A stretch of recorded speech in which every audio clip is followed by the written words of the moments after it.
evening, and welcome back to another episode of Sleeping with the Dinosaurs. Tonight, we journey back over 150 million years to meet one of the tallest and most majestic creatures ever to roam the Earth, the Brachiosaurus. With its towering neck stretching toward the sky and its immense body moving like a living mountain, it remains one of the most iconic dinosaurs of all time. Before we begin, please like this video and subscribe so you can join us for future prehistoric explorations, and in the comments below, let us know where in the world you're listening from tonight. Now close your eyes and imagine a warm Jurassic breeze rustling the conifers, the scent of ancient greenery all around. Through the haze of time, a colossal silhouette appears, a creature so tall its head disappears into the treetops, feeding in slow, unhurried grace. This is Brachiosaurus, the gentle giant we will walk alongside tonight. Let's step into its world. The first time you truly see a Brachiosaurus in your mind, it is difficult to hold the image steady. Your sense of scale resists it. Your modern perspective is shaped by the tallest trees in your neighborhood, the largest animals in the local zoo, perhaps the size of a bus on a busy street. But the Brachiosaurus defies these familiar comparisons. It is larger than any animal alive today, and in its own time, it stood among the most towering of all dinosaurs. Even in the company of other giants, it was unique. Picture it now. The sun hangs low in a Jurassic sky, its warmth spreading across a wide, open floodplain that gives way to a dense stand of conifers and cycads. The earth trembles softly, in rhythm, long before you see the source. Then a head appears above the tree line, rising slowly, deliberately, small compared to the body it crowns, but perched upon a neck like a living pillar. The rest of the animal follows, stepping into view with the grace of something utterly confident in its place in the world. Its front legs are taller than its back legs, an unusual arrangement among sauropods. This gives its back a gentle slope, starting high at the shoulders and descending toward the hips. The effect is striking. Where most long-necked dinosaurs look balanced between head and tail, the Brachiosaurus looks as if it is always reaching forward and upward, forever stretching toward the sky. This posture made it the skyscraper of the Jurassic forests, capable of browsing on foliage far above the reach of its contemporaries. Imagine it standing beside a grove of araucaria trees, their spindly, layered branches heavy with green. Smaller herbivores like Camptosaurus or Stegosaurus could only nibble at the lower fronds, but the Brachiosaurus barely glances at these levels. Its interest lies in the tender shoots at the very top, 30 to 40 feet above the ground. A slow, sweeping motion of the neck brings its mouth to the branches, and with a quick twist of its head, it strips a spray of leaves and needles, swallowing them whole. For such an immense creature, some estimates place it at nearly 80 feet from nose to tail. The act of feeding is not frantic. It is methodical. Each mouthful is small compared to the enormity of the body, but the process continues for hours each day. The Brachiosaurus does not graze in the sense that a cow does. It harvests like a gardener working in slow motion, moving from tree to tree, lifting its head to pluck, lowering it to swallow, and lifting again. Its skin, we imagine, was thick and textured, perhaps in muted earth tones that would help it blend with the dappled light of the forest. It was not armored like an ankylosaur nor patterned with the bright colors we see in many modern birds, at least not in ways fossil evidence has yet revealed. In the warm climate of the late Jurassic, such camouflage would have been less about hiding from predators, for what would dare attack an adult of this size, and more about regulating temperature and blending into the lush, ever-shifting environment. Though it may seem peaceful, life at such a scale was not without its challenges. Moving such an enormous body required immense energy, and the constant search for food would have dictated much of the Brachiosaurus's day. Its long neck meant it could stand in one place and feed over a wide area, reducing the need to move constantly. This efficiency may have been one of the keys to its survival in a competitive ecosystem. Now consider its company. The late Jurassic of North America was home to other sauropods like Diplodocus and Apatosaurus, both of which had long necks and tails but very different body shapes. Diplodocus, for example, had a long horizontal neck and tail like a giant balance beam, ideal for sweeping side to side across low vegetation. The Brachiosaurus, by contrast, occupied a different feeding niche, reaching high into the canopy. This separation of feeding zones would have reduced direct competition for resources, a living example of ecological partitioning long before humans ever put a name to it. And then there were the predators. Even the mighty Allosaurus, apex hunter of the time, would have thought twice before taking on a fully grown Brachiosaurus, standing as high as 40 feet at the head and weighing an estimated 50 to 70 tons. An adult would have been a formidable opponent. Its sheer size, combined with the sweep of its long tail and the crushing force of its columnar legs, meant it had little to fear from most attackers.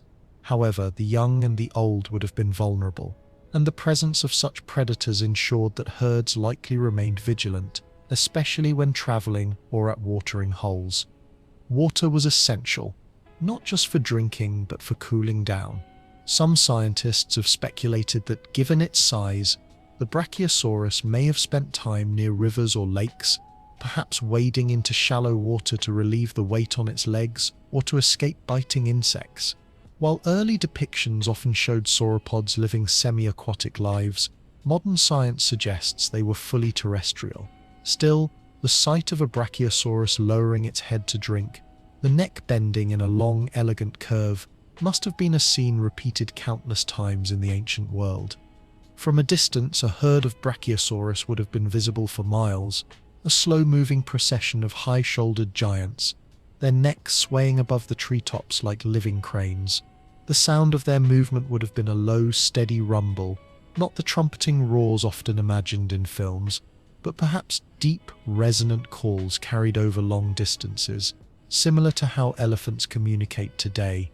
The exact nature of their vocalizations is unknown, but the possibility that they could speak to one another through infrasound, vibrations below the range of human hearing, is tantalizing. It is important to remember that Brachiosaurus was not just one individual, but a genus, and even within that, our picture is incomplete. Fossils tell us much, but they do not tell us everything. Much of what we imagine is built from comparisons to related species and modern animals with similar ecological roles.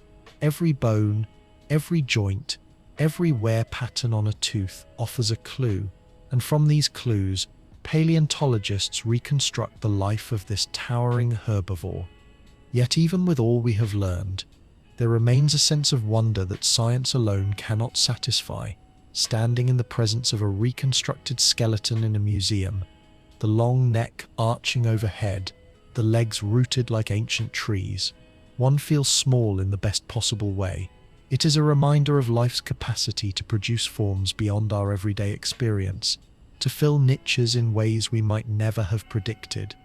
The Brachiosaurus, in its height, in its posture, in its quiet dominance of the Jurassic forests, was more than just another large dinosaur.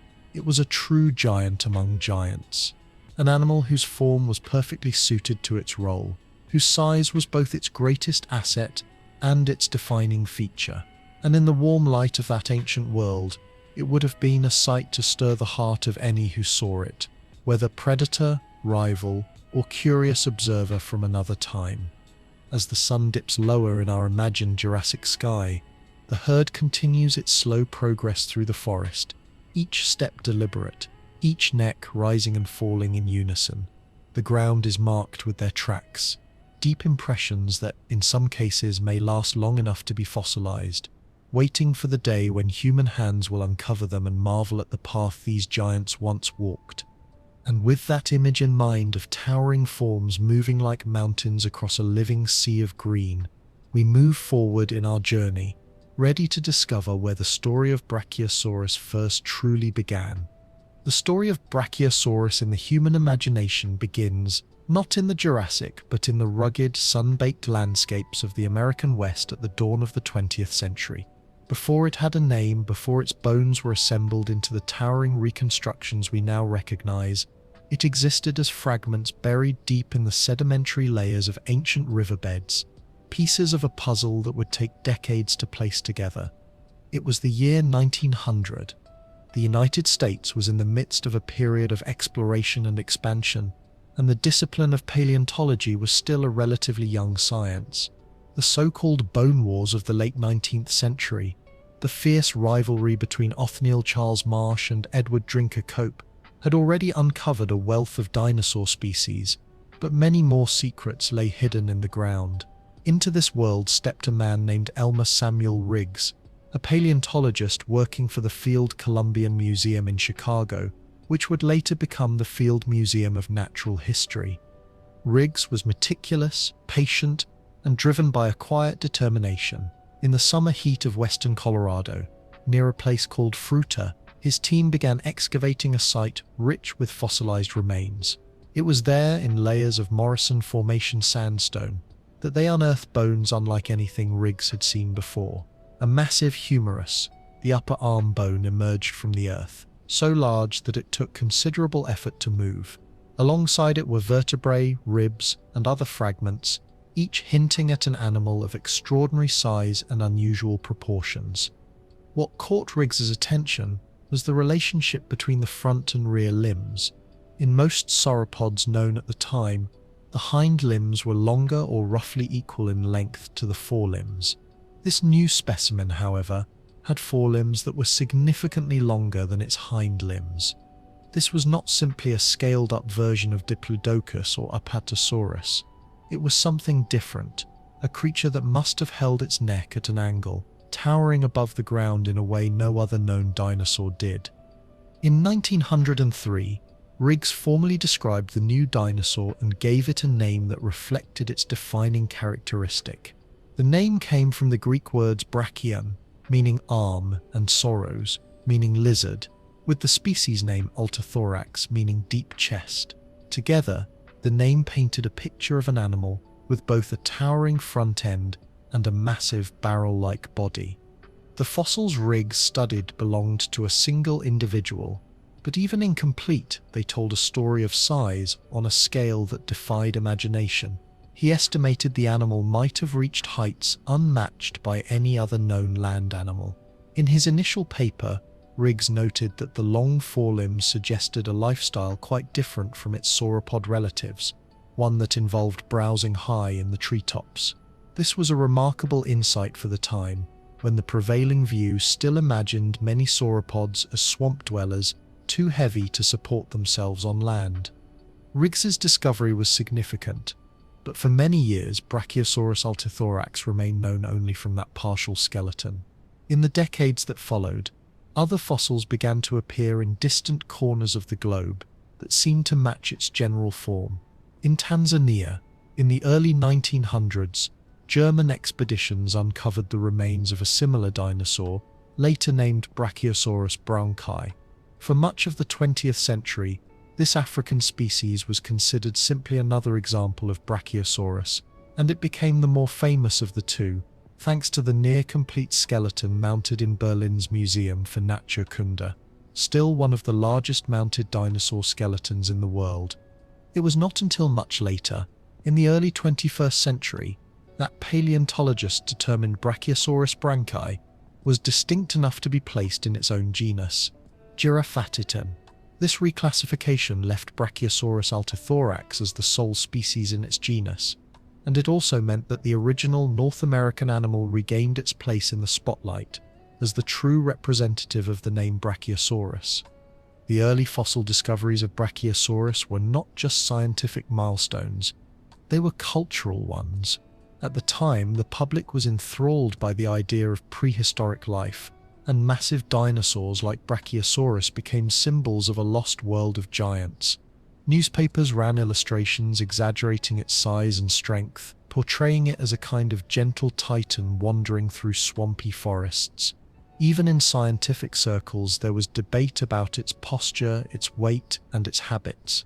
Without complete skeletons and modern imaging technology, much had to be inferred from limited evidence. Over time, more of the picture began to emerge. Additional fossil finds from the Morrison Formation, stretching across states like Colorado, Utah, and Wyoming, offered better insights into its anatomy. Vertebrae showed adaptations for supporting a long, upward-angled neck. Limb bones revealed the enormous muscle attachments necessary to move such a massive body.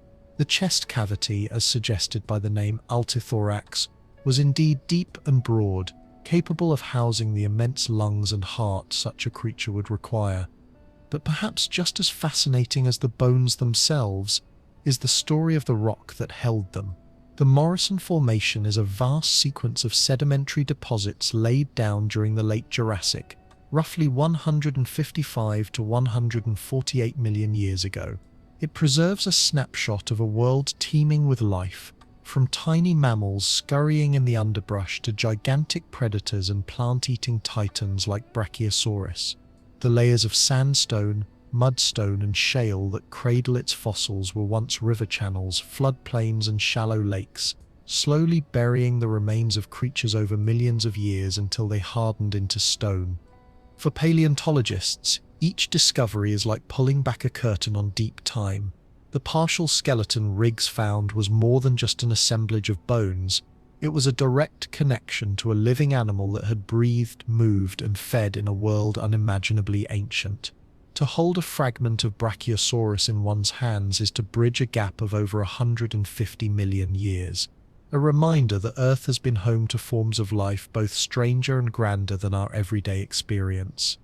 The journey from fossil discovery to scientific understanding is not a straight path. Misidentifications happen. Theories rise and fall as new evidence comes to light. In the case of Brachiosaurus, debates over its weight, neck posture, and even whether certain fossils belonged to it or a related genus have shaped our understanding over time. Yet through it all, the core truth remains: here was an animal of extraordinary height, with adaptations that set it apart from every other known sauropod. Even now, paleontologists return to the original sites in Colorado, re-examining the layers, searching for more material that might complete the picture.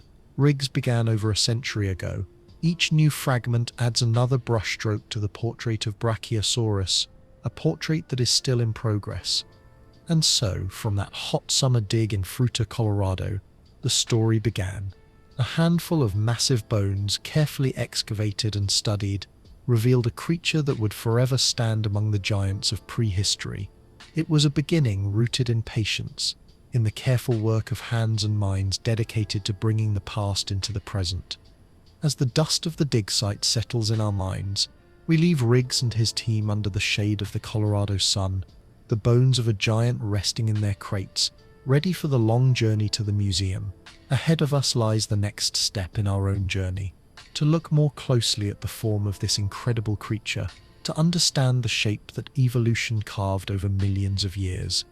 If the fossil record gives us a whisper of Brachiosaurus's existence, its full skeletal reconstruction is the moment that whisper becomes a presence, a towering, tangible form that dominates the space it inhabits.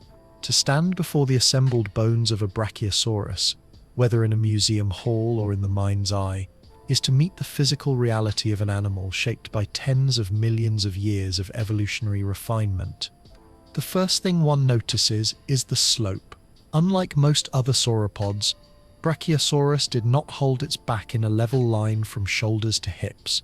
Instead, its forelimbs were longer than its hind limbs, raising its shoulders high and creating a gentle decline toward the pelvis. This gave the animal an unmistakable silhouette, a body that seemed to lean forward into the sky, its long neck an extension of that upward reach. It was this unusual limb proportion that inspired the name arm lizard, not because its arms were anything like those of a human, but because those forelimbs were dominant, holding the front half of the body higher than the rear. From shoulder to head, the neck stretched upward in a sweeping arc. It was composed of elongated cervical vertebrae, each one intricately shaped to be both strong and light. The bones contained air sacs, much like those found in modern birds, which reduced their weight without compromising strength. This adaptation was crucial. A solid, heavy neck of such length would have been impossible to lift and maneuver. The air-filled bones, combined with powerful musculature, anchored to the shoulders and base of the skull, allowed the Brachiosaurus to raise and lower its head with surprising ease for an animal of such scale. Its head itself was relatively small, a narrow, elongated skull, with large nasal openings positioned high on the top, just in front of the eyes. For decades, scientists debated the purpose of this placement. Early interpretations suggested a semi-aquatic lifestyle, with the nostrils acting like a snorkel, while the animal submerged itself in water. This view has largely been set aside in favor of a terrestrial model, but the high nostrils may still have offered advantages, perhaps in feeding among dense branches or aiding in thermoregulation. Inside that skull, the teeth were simple, peg-like, and evenly spaced along the jaw. They were not designed for chewing or grinding. Instead, they acted like rakes, stripping leaves and needles from branches.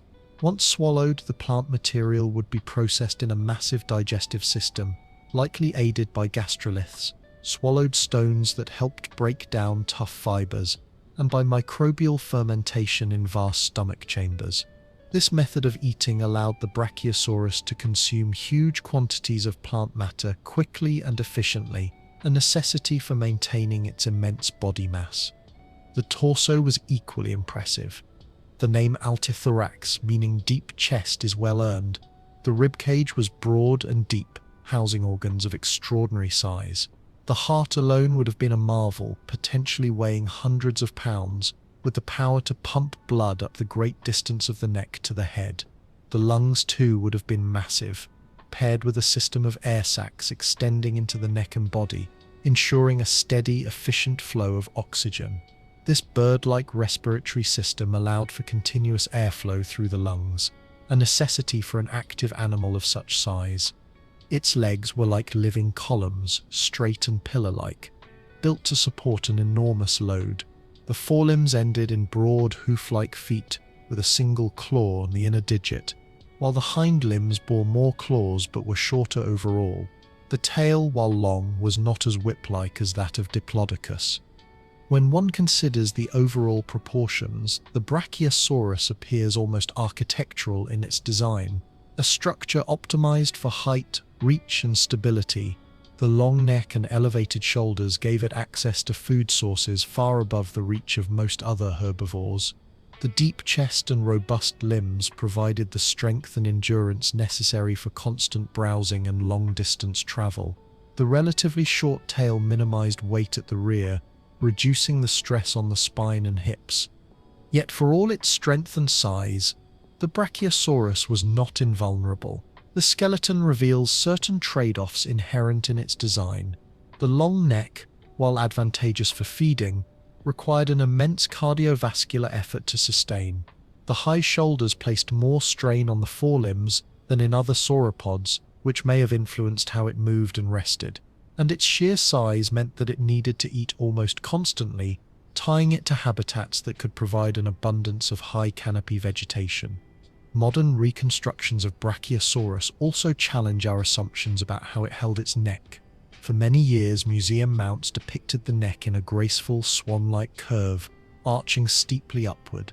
Recent studies of vertebral joint motion suggest that its neck may have been held more vertically at the base, and then angled forward, allowing for a broad feeding range without excessive movement. This posture would have reduced energy expenditure while still granting access to the treetops.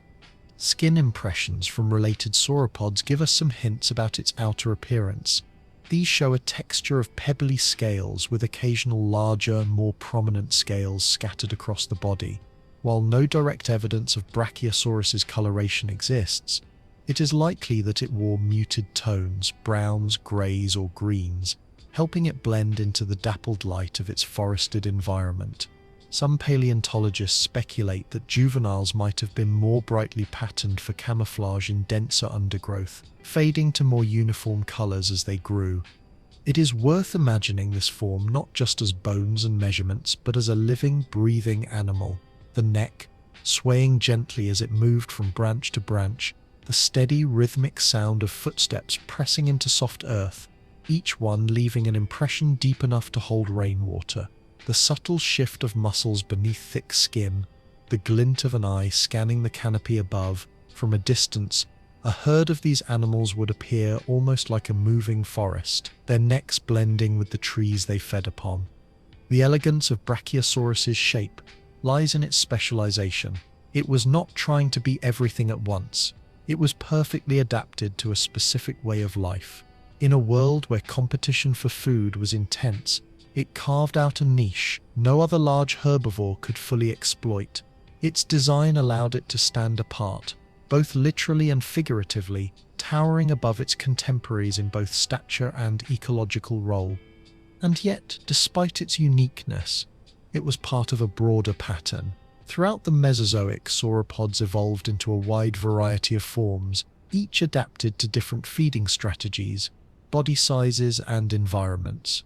Brachiosaurus represents one branch of that family tree, a branch that reached upward, as if stretching toward the very limits of what a land animal could be.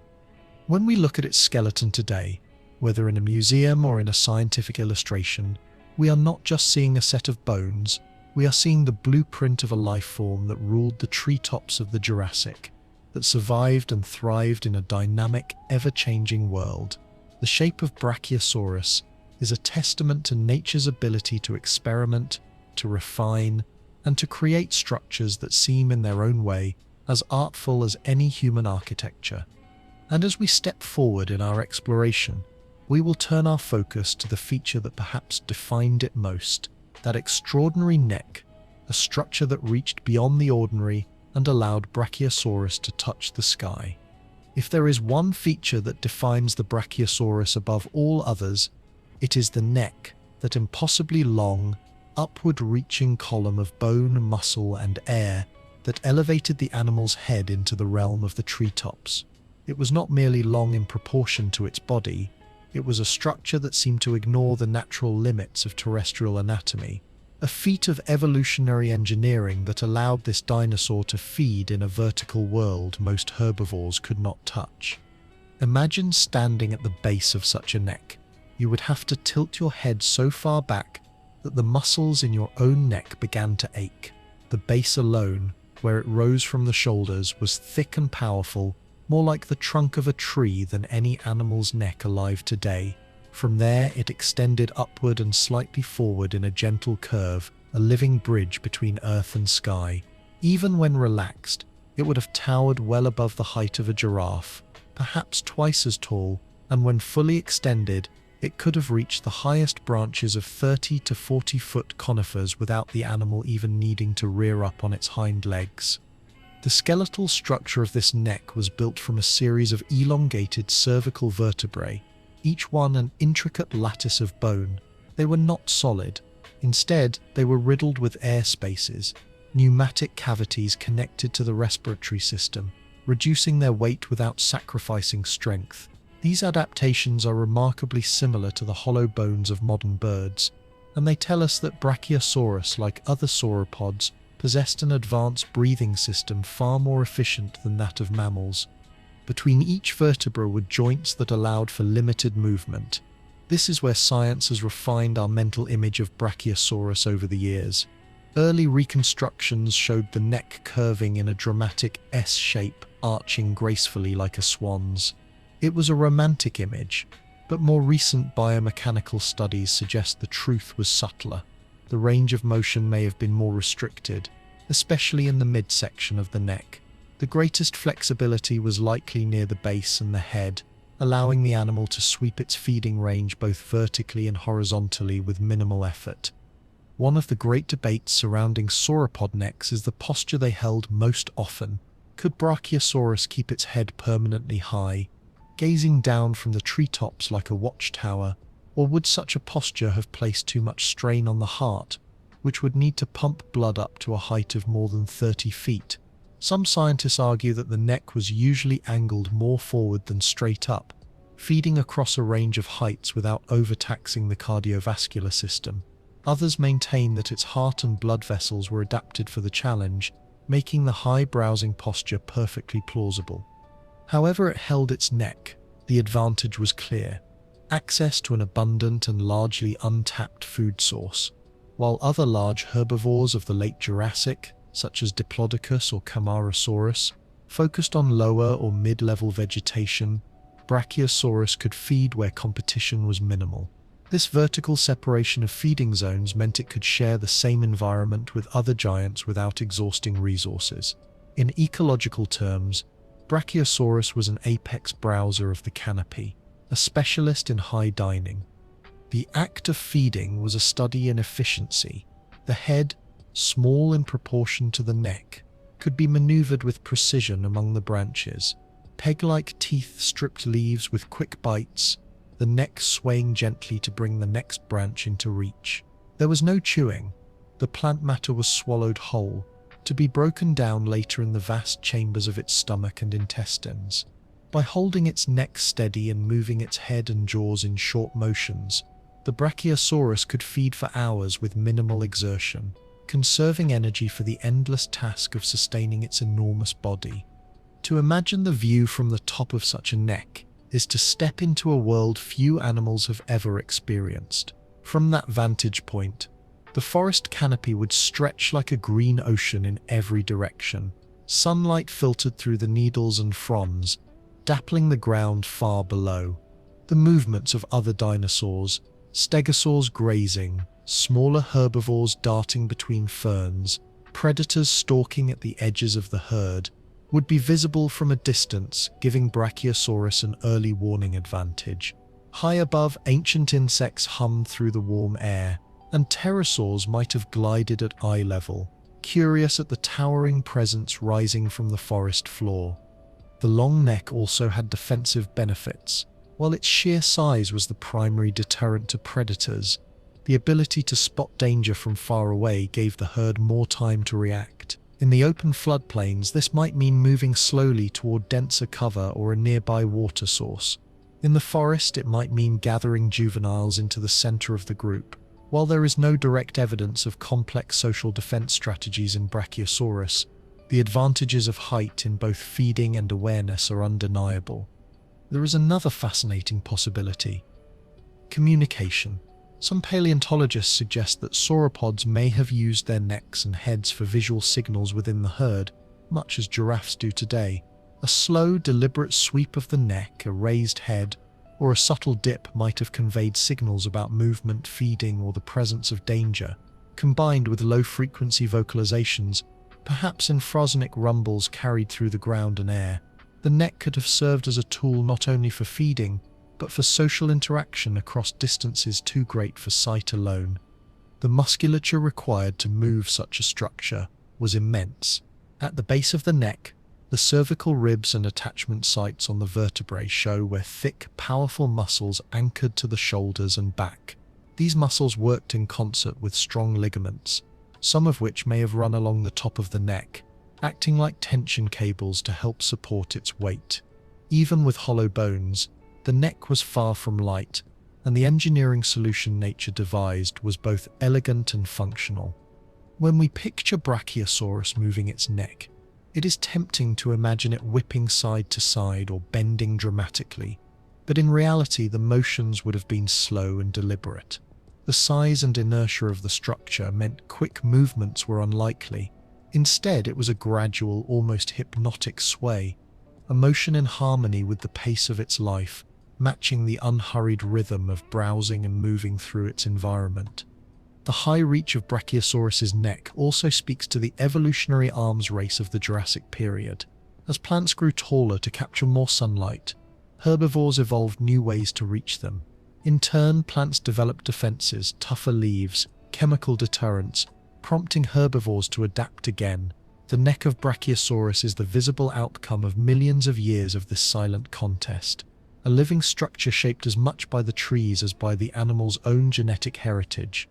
And so, the towering neck was more than a feeding tool. It was a vantage point, a defense mechanism, a social signal, and a symbol of evolutionary success. It allowed Brachiosaurus to occupy a niche that no other land animal before or since has truly matched. Even today, when we imagine dinosaurs, it is often this image that rises first, a long-necked giant stretching toward the sky, its head framed against the sun, a silhouette from another world. As we leave this vision of the neck reaching upward into the green canopy, we turn our thoughts inward, toward the machinery that made it all possible. For such a height to be sustained, for such a life to be lived, the Brachiosaurus needed more than bones and muscle. It needed lungs that could draw in vast quantities of air, and a heart that could send life-giving blood to the highest point of any animal that ever walked the earth. That is where our journey will take us next. To imagine the lungs of Brachiosaurus is to imagine the unseen engines that kept this living colossus in motion. Its towering neck and immense body could not have functioned without a respiratory system capable of delivering oxygen efficiently to every cell, from the tip of its tail to the very top of its elevated head. This was no simple task. Think of the height involved. When Brachiosaurus lifted its head, it might have placed its nostrils more than 30 feet above the ground. In human terms, that's the equivalent of trying to inflate a balloon at the top of a 3-story building while standing at the base. The air had to travel an extraordinary distance through the windpipe before it even reached the lungs. In a mammal's breathing system, such a long trachea would create dead space, a large volume where stale air would linger, diluting the fresh oxygen. For a creature of this size, that could have been a fatal limitation. But Brachiosaurus did not breathe like a mammal. It shared with modern birds a far more efficient respiratory design, one that would have made it possible to maintain such a long airway without suffocating under its own size. Instead of the simple in-and-out breathing pattern of mammals, where air flows into the lungs and then reverses direction to exit, the sauropod's lungs likely worked on a flow-through system. Air sacs distributed throughout the body acted as bellows, pushing air through the lungs in a single direction. This meant that with every breath, fresh air flowed constantly across the lung tissues, allowing oxygen to be absorbed more effectively. These air sacs did more than aid breathing. They also lightened the skeleton. The hollow, air-filled bones of the neck and torso reduced the weight of these massive structures, making it possible to support and move them without exhausting energy reserves. Imagine a network of interconnected balloons running through the body, each one inflating and deflating in harmony, ensuring a steady rhythm of oxygen exchange. The actual lungs themselves would have been immense, filling much of the deep chest cavity that gave Brachiosaurus its species name, Altithorax. Protected by a cage of strong ribs, these lungs would have been paired with multiple air sacs, some in the neck, some in the torso, and likely even extending into the abdominal region. This arrangement would have allowed the animal to breathe deeply and steadily, meeting the high oxygen demands of its massive muscles and vital organs. Breathing for Brachiosaurus was not simply about sustaining life, it was about supporting an energy-intensive lifestyle. Despite its gentle demeanor, this was an animal that needed to move long distances in search of food, to lift its neck repeatedly while browsing, and to maintain constant muscle activity just to carry its own weight. Every step, every sway of the neck, every heartbeat was powered by the oxygen drawn in by those colossal lungs. Now picture the act of breathing itself. A deep, slow inhalation draws air through the nostrils, positioned high on the skull, just in front of the eyes. The air travels down the long trachea, passing through the larynx and into the primary bronchi. From there, it enters the lungs and flows into a network of parabronchi, tiny tubes where oxygen and carbon dioxide are exchanged. The air sacs inflate and deflate in sequence, keeping the flow continuous. When the animal exhales, the air that leaves the body has already been replaced by fresh air entering behind it, creating a constant cycle of renewal. This efficiency would have been particularly valuable in the late Jurassic climate, which was warm and likely humid, with oxygen levels possibly slightly lower than today's. For a creature the size of Brachiosaurus, every improvement in oxygen delivery meant an improvement in endurance and survival. There is also the question of thermoregulation, controlling body temperature. An animal weighing as much as 70 tons generates a tremendous amount of internal heat simply through metabolism. The same air sacs that aided in breathing could have served as a cooling system, moving air throughout the body to help dissipate heat. Modern birds use their air sac systems to release excess heat without sweating, and it is likely that Brachiosaurus did something similar. Some researchers have speculated about whether Brachiosaurus might have been able to vocalize using its air sacs, producing deep, resonant calls that could travel for miles. While we cannot be certain without preserved soft tissues, the anatomy suggests that low-frequency communication would have been possible. If so, these vocalizations could have been part of herd life, coordinating movement or signaling between individuals spread across large distances. Of course, the lungs did not work alone. They were part of a larger system that included the massive heart, which we will explore in the next stage of our journey. Without the heart to move oxygen-rich blood through the arteries and up that immense neck, the lungs' efforts would have been wasted. Together, these two systems, respiratory and circulatory, formed the life support of the giant. To grasp the scale, try this. Imagine a single breath of a Brachiosaurus. A modern elephant takes in about 100 liters of air with each breath. A creature like Brachiosaurus could have easily drawn in several times that amount, perhaps 400 liters or more. With the slow expansion of its rib cage, that single breath would have been enough to fill a small bedroom with fresh air. And yet, for the Brachiosaurus, it would have been just another cycle in a rhythm, repeated countless times each day and night. We can also picture the sound. It would not have been the quick gasp of a smaller animal, but a long, steady rush like wind moving through a tunnel. Standing near one of these giants as it breathed might have felt like standing beside a great set of bellows in some ancient forge, each exhalation carrying the earthy scent of the plants it had eaten hours before. In many ways, the lungs of Brachiosaurus are a reminder that size demands innovation. A mammal scaled up to this size without similar adaptations would collapse under its own inefficiency. Evolution found a way, refining the same basic air sac systems seen in smaller dinosaurs and birds into something grand enough to sustain the largest land animals in Earth's history. And so, within the deep chest of Brachiosaurus, unseen by predators and unremarked upon by the plants it fed upon, the lungs worked tirelessly, filling, emptying, filling again, for decades of life. Every step across the floodplain, every lift of the neck toward the canopy, every watchful gaze across the horizon was powered by that silent, constant exchange of air. In the stillness of the Jurassic evenings, when the shadows of the trees lengthened and the herds settled into rest, the great chests of the Brachiosaurus would rise and fall in unison. The sound of their breathing, deep and slow, might have been the heartbeat of the forest itself, a reminder that the giants were still among the trees, waiting for another day beneath the ancient sun. And as we leave this vision of lungs working in quiet harmony, we turn to the next vital question. How could an animal pump blood all the way from its chest to a head that might stand more than 9 meters above the ground? The answer lies in the heart of the heights.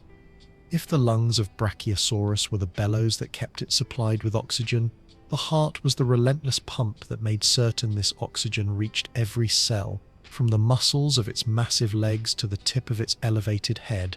And what a journey that oxygen-rich blood had to make, up a neck as tall as a small building, fighting against the pull of gravity with every beat. To sustain such a feat, the heart of Brachiosaurus had to be among the most powerful organs ever to exist in a land animal. To understand the challenge, imagine standing at the base of a 30-foot-high ladder with a heavy bucket of water. Now imagine pumping that water to the top, not once but continuously without rest for decades. This was the task the Brachiosaurus's heart performed every moment of its life, sending a steady stream of blood up through the carotid arteries to supply the brain, eyes, and sensory organs. Estimates of the size of this heart vary, but some scientists suggest it may have weighed close to 400 kilograms, nearly as much as a grand piano. Its walls would have been thick, built to withstand tremendous pressures. That pressure is the next key to understanding this extraordinary organ. In order to push blood up that towering neck, the heart would have had to generate blood pressure far greater than that of any modern terrestrial animal. For comparison, a giraffe, the tallest land animal alive today, has a systolic blood pressure roughly double that of a human, necessary to move blood up its long neck. The Brachiosaurus's neck was more than twice the height of a giraffe's, which means its blood pressure may have been more than 3 or 4 times our own. This required not only a powerful heart muscle, but also specialized arteries capable of withstanding such force without rupturing. There is debate among paleontologists and physiologists about exactly how the Brachiosaurus managed this. Some propose that in addition to its massive heart, the dinosaur may have had accessory pumps, muscular valves or contractile chambers along the neck arteries that helped boost the flow upward. Others suggest that the internal structure of its arteries included reinforced walls and one-way valves to prevent backflow, ensuring that every drop of blood made its way to the head. Regardless of the exact mechanism, the engineering required was immense. The heart had to be efficient, never faltering, because any interruption in blood supply to the brain would have been fatal within minutes. And unlike our own hearts, which only need to pump blood a short distance upward to reach the head, the Brachiosaurus's heart worked against a constant gravitational challenge. Of course, the brain it supplied was not enormous. In proportion to its body, the Brachiosaurus's brain was relatively small, perhaps the size of a grapefruit. But size was not the critical factor here. The brain still required a steady supply of oxygenated blood to function, and so did the sensory organs in the head. The eyes, positioned high on the skull, would have been fed by smaller vessels branching from the carotid arteries, and their clarity of vision would have depended on that constant pressurized flow. The circulatory system also had to meet the needs of the rest of the body. The massive muscles of the legs, which bore the animal's tremendous weight and moved it across the landscape, needed abundant oxygen to sustain long periods of walking and standing. The tail muscles, though smaller, still required a share. Even the digestive system, vast, slow, and constantly processing plant matter, needed a rich blood supply to transport nutrients to the rest of the body. Then there was temperature regulation. In an animal of this size, maintaining a stable internal temperature was as important as oxygen delivery. The circulatory system helped carry heat away from core organs to the surface, where it could dissipate through the skin, or back to deeper tissues to retain warmth during cooler periods. Given the warm climate of the late Jurassic, overheating would have been a greater concern than chilling, and the combination of the circulatory system and the respiratory air sacs likely worked together to prevent dangerous rises in body temperature. The heart's steady rhythm would have been a constant companion to the life of Brachiosaurus. We can imagine it now, deep, slow, and powerful, beating perhaps 20 to 30 times per minute. Each contraction would have sent a wave of blood surging up the great arteries, a force you could almost feel if you pressed your hand against the base of the neck. The sound, if it could be heard outside the body, might have been a low, muffled thump like distant drums in the earth. And what of its performance during moments of stress? If a predator approached, the Brachiosaurus would not sprint away. Its size and energy demands made rapid bursts of speed unlikely, but it might quicken its pace, lifting its head higher and moving to join the safety of the herd. In such moments, the heart would increase its output, pumping faster to meet the muscle's rising demands. Even in these rare bursts of exertion, the organ had to maintain the delicate balance of pressure and flow to the head, ensuring that vision and coordination were never compromised. We often think of the brain as the control center of the body, but in the case of the Brachiosaurus, the heart was arguably just as critical to survival. Its continuous high-powered performance sustained the animal's ability to feed, move, and watch for danger. Without this singularly capable organ, the towering neck, so iconic and advantageous, would have been a liability instead of an asset. This interplay between anatomy and physiology is one of the most fascinating aspects of studying Brachiosaurus. Its long neck was an evolutionary triumph, but such a feature could only exist because other systems, the heart, the lungs, the blood vessels, evolved in parallel to support it. It is a reminder that no single adaptation in nature stands alone. Every feature is part of an interconnected whole. Over the course of decades, the heart of a Brachiosaurus would beat billions of times, each one a quiet victory over gravity, each one another moment of life sustained. in the still heat of midday. As it stood in the shade of a towering conifer, its breathing slow and deep, the heart would continue its tireless work, unseen and unheard, yet essential to the giant's survival. At night, when the herd rested, perhaps lying down for short intervals on the open floodplain, the great heart would slow its pace, but never stop. Even in the quiet darkness, with the sounds of nocturnal creatures moving through the ferns, it kept the lifeblood flowing, to the muscles that would lift it again come morning, to the brain that would guide its steady steps, to the senses that would watch for the first glint of sunlight over the ancient horizon. As we leave the image of this tireless, high-pressure pump beating in the deep chest of the Brachiosaurus, we turn now to consider what all this effort was for. This monumental heart, paired with lungs built for efficiency, worked in unison to sustain a daily ritual, the gathering of food from the highest reaches of the Jurassic forests. And so our journey continues into the treetops, to witness the feast of the gentle giant.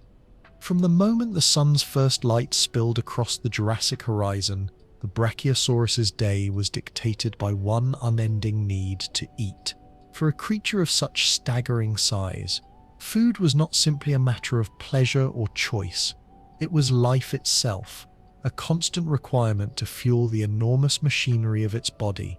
Every step it took, every breath it drew, every towering lift of its neck existed in service to the acquisition of energy. And for the Brachiosaurus, that energy was bound up in the green, sunlit architecture of the forest canopy. The high shoulders and immense neck that defined its form were not merely anatomical curiosities. They were its passport to a feeding niche unlike any other in its ecosystem. While smaller herbivores scoured the ferns and cycads on the forest floor, and other sauropods stretched their horizontal necks to browse mid-level vegetation, Brachiosaurus could stand in place and strip the treetops bare. This vertical advantage meant that even in times when ground-level plants were sparse or overgrazed, the Brachiosaurus could still reach an untouched bounty above. Picture the scene: the late Jurassic forest, thick with conifers like Araucaria and Brachyphyllum, towering ginkgo trees and clusters of cycads and tree ferns below. The air is warm, tinged with the resinous scent of pine-like needles and the earthy musk of damp soil. As the herd moves slowly through this landscape, the Brachiosaurus approaches a stand of conifers, its neck swaying in a slow arc as it selects the tenderest foliage. With a quick motion of its head, it presses its peg-like teeth to a branch, stripping a cascade of green that vanishes into its mouth without so much as a chew. Chewing, after all, was not part of its strategy. The teeth of Brachiosaurus were simple and spoon-shaped, ideal for plucking but not for grinding. Instead, food was swallowed nearly whole, passing down the long throat into a massive digestive tract designed for extended fermentation. Like modern herbivores such as elephants or ruminants, the Brachiosaurus relied on gut microbes to break down tough plant fibers, extracting every possible calorie from its leafy meals. This process was slow, but the Brachiosaurus had time on its side. Its sheer size allowed it to feed with little fear of predators, and its long reach meant it could stay in one area until the upper branches were bare before moving on. The amount of food it required each day is difficult to fathom. Some paleontologists estimate that a full-grown Brachiosaurus may have consumed hundreds of kilograms of plant matter daily, perhaps the weight of a small car in leaves and needles. This relentless intake was necessary to fuel not only its immense body mass, which may have reached 70 tons, but also the constant activity of its heart, lungs, and muscles. Even during rest, its vast organs burned energy at a rate that would have dwarfed any modern land animal. And yet, its feeding behavior was not a chaotic stripping of everything in reach. The fossil record, along with modern ecological analogies, suggests that large herbivores can be surprisingly selective. Just as a giraffe today will seek out the freshest shoots, ignoring older, tougher leaves, the Brachiosaurus may have favored new growth at the tops of trees. These young leaves would have been richer in nutrients and easier to digest, providing better returns for the effort spent in reaching them. Feeding high in the canopy also had ecological consequences. As the Brachiosaurus stripped branches bare, sunlight filtered down to the understory, allowing new plants to grow. Its constant movement from grove to grove would have created a shifting mosaic of open spaces and regrowth, shaping the very structure of its habitat. In this way, the Brachiosaurus was not just a consumer of plants, but an architect of the Jurassic forest. The act of eating was likely accompanied by a rhythm of movement and pause. The animal would stand, neck elevated, stripping one tree after another, then take a slow series of steps to reach the next cluster of branches. In a herd, this behavior would create a gentle choreography, a dozen necks rising, dipping and swaying independently, yet all moving in the same general direction. The soundscape would have been soft but constant. The faint snap of twigs, the rasp of leaves being stripped, the deep exhale of breath between mouthfuls. On occasion, the Brachiosaurus may have supplemented its diet with mid-level plants when moving between groves, lowering its head to feed on shrubs or smaller trees, but such moments would have been brief. Its body plan was optimized for upward feeding, and lowering that great neck was a less efficient posture for its cardiovascular system. The real bounty, and the reason for its distinctive anatomy, lay in the unreachable greenery far above. We can imagine its daily journey as a slow, purposeful migration through its home range. The Brachiosaurus would have moved from one food-rich area to another, perhaps following a seasonal pattern as certain trees produced new growth. This kind of foraging route is still seen in modern large herbivores such as elephants, which cycle through different feeding grounds to allow vegetation time to recover.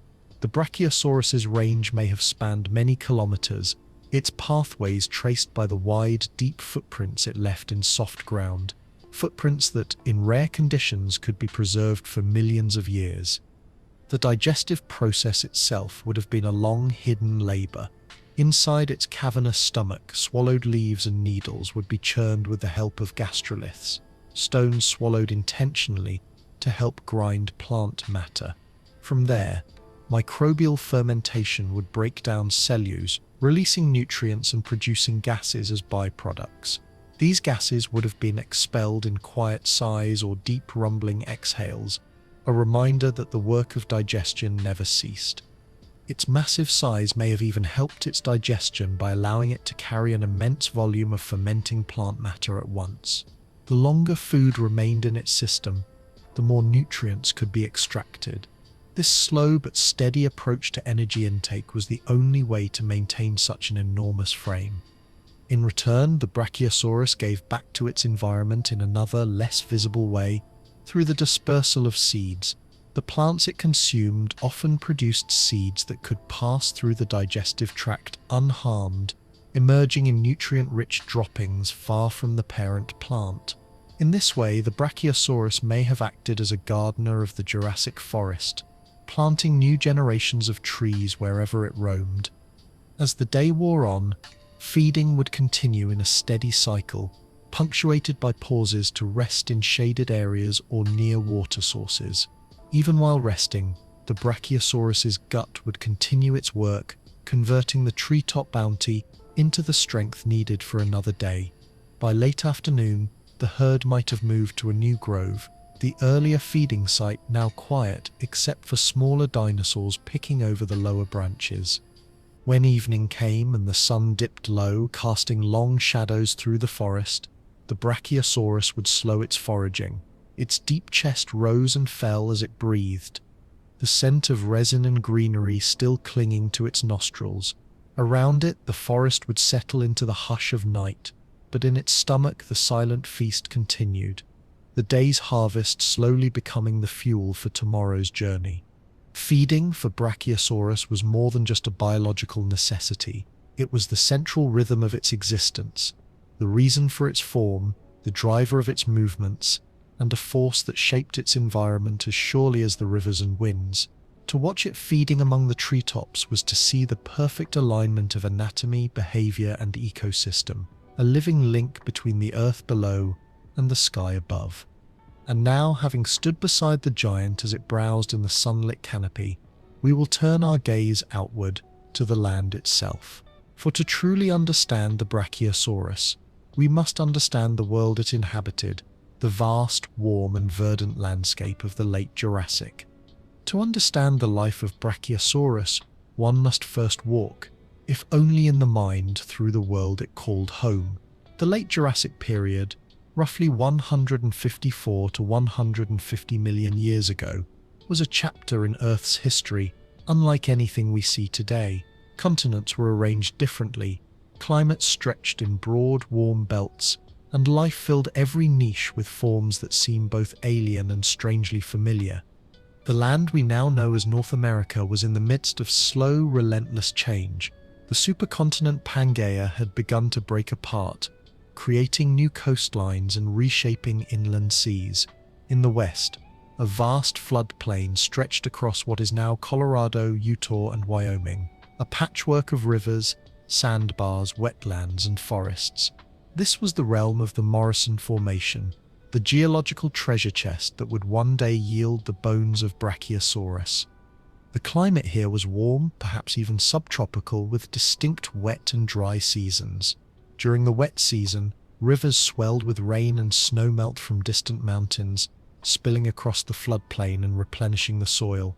Vegetation flourished in these months, and the air would have been heavy with the scent of growth, resin from conifers, the earthy perfume of ferns, the faint sweetness of cycads in bloom. In the dry season, the rivers shrank to narrow channels, their banks cracked with mud, while the trees held onto their green crowns high above the parched undergrowth. In this environment, the forest canopy was ruled by tall conifer trees, some reaching heights of 30 to 40 meters. Araucaria and Brachyphyllum, with their stiff, needle-like leaves, formed the backbone of these forests. Ginkgo trees added their fan-shaped leaves to the mix, and cycads rose like armored sentinels from the forest floor. Between them, dense stands of tree ferns and horsetails created pockets of lush greenery, particularly near water sources. These plants were more than scenery. They were the lifeblood of the ecosystem. Each had its own adaptations to the climate. Conifers with tough, waxy leaves to conserve water, ferns with spores instead of seeds, allowing quick colonization of open ground, cycads with stout trunks to store energy for the lean months. The constant interplay of growth, death, and regrowth created a shifting mosaic of habitats that supported a remarkable diversity of life. And life was everywhere. The late Jurassic was a time of giants, and Brachiosaurus shared its world with other massive sauropods like Apatosaurus, Diplodocus, and Camarasaurus. Each of these had its own preferred feeding zone, from ground level to the mid-canopy, reducing direct competition for food.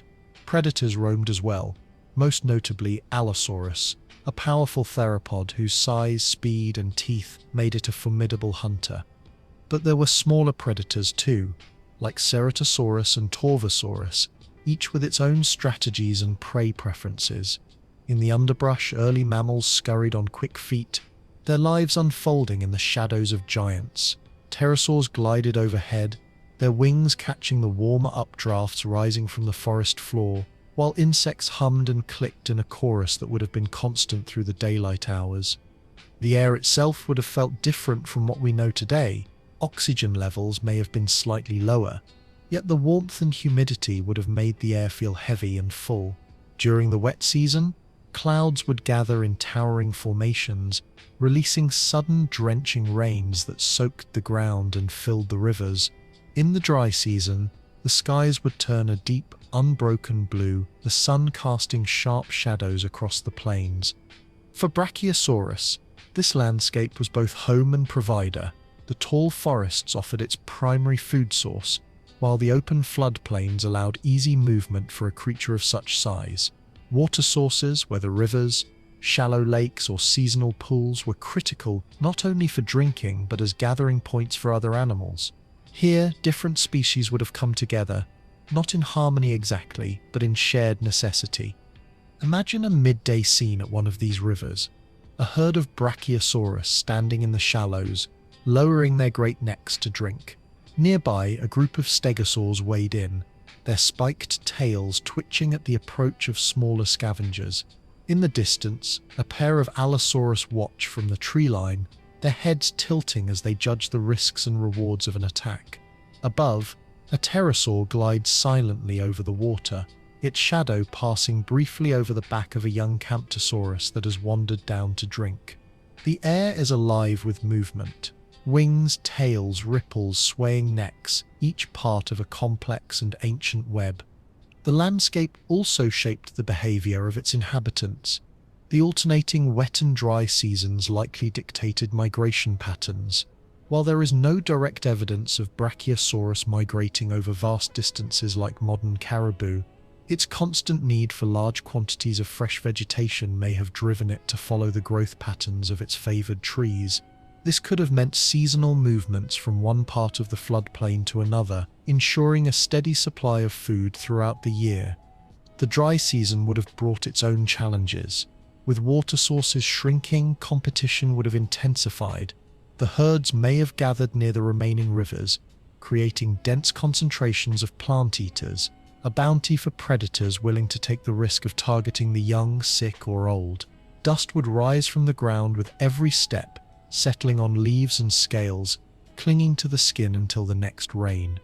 And yet, in both seasons, the land was alive with abundance. Even in the driest months, the upper canopy retained its greenery, allowing Brachiosaurus to feed without interruption.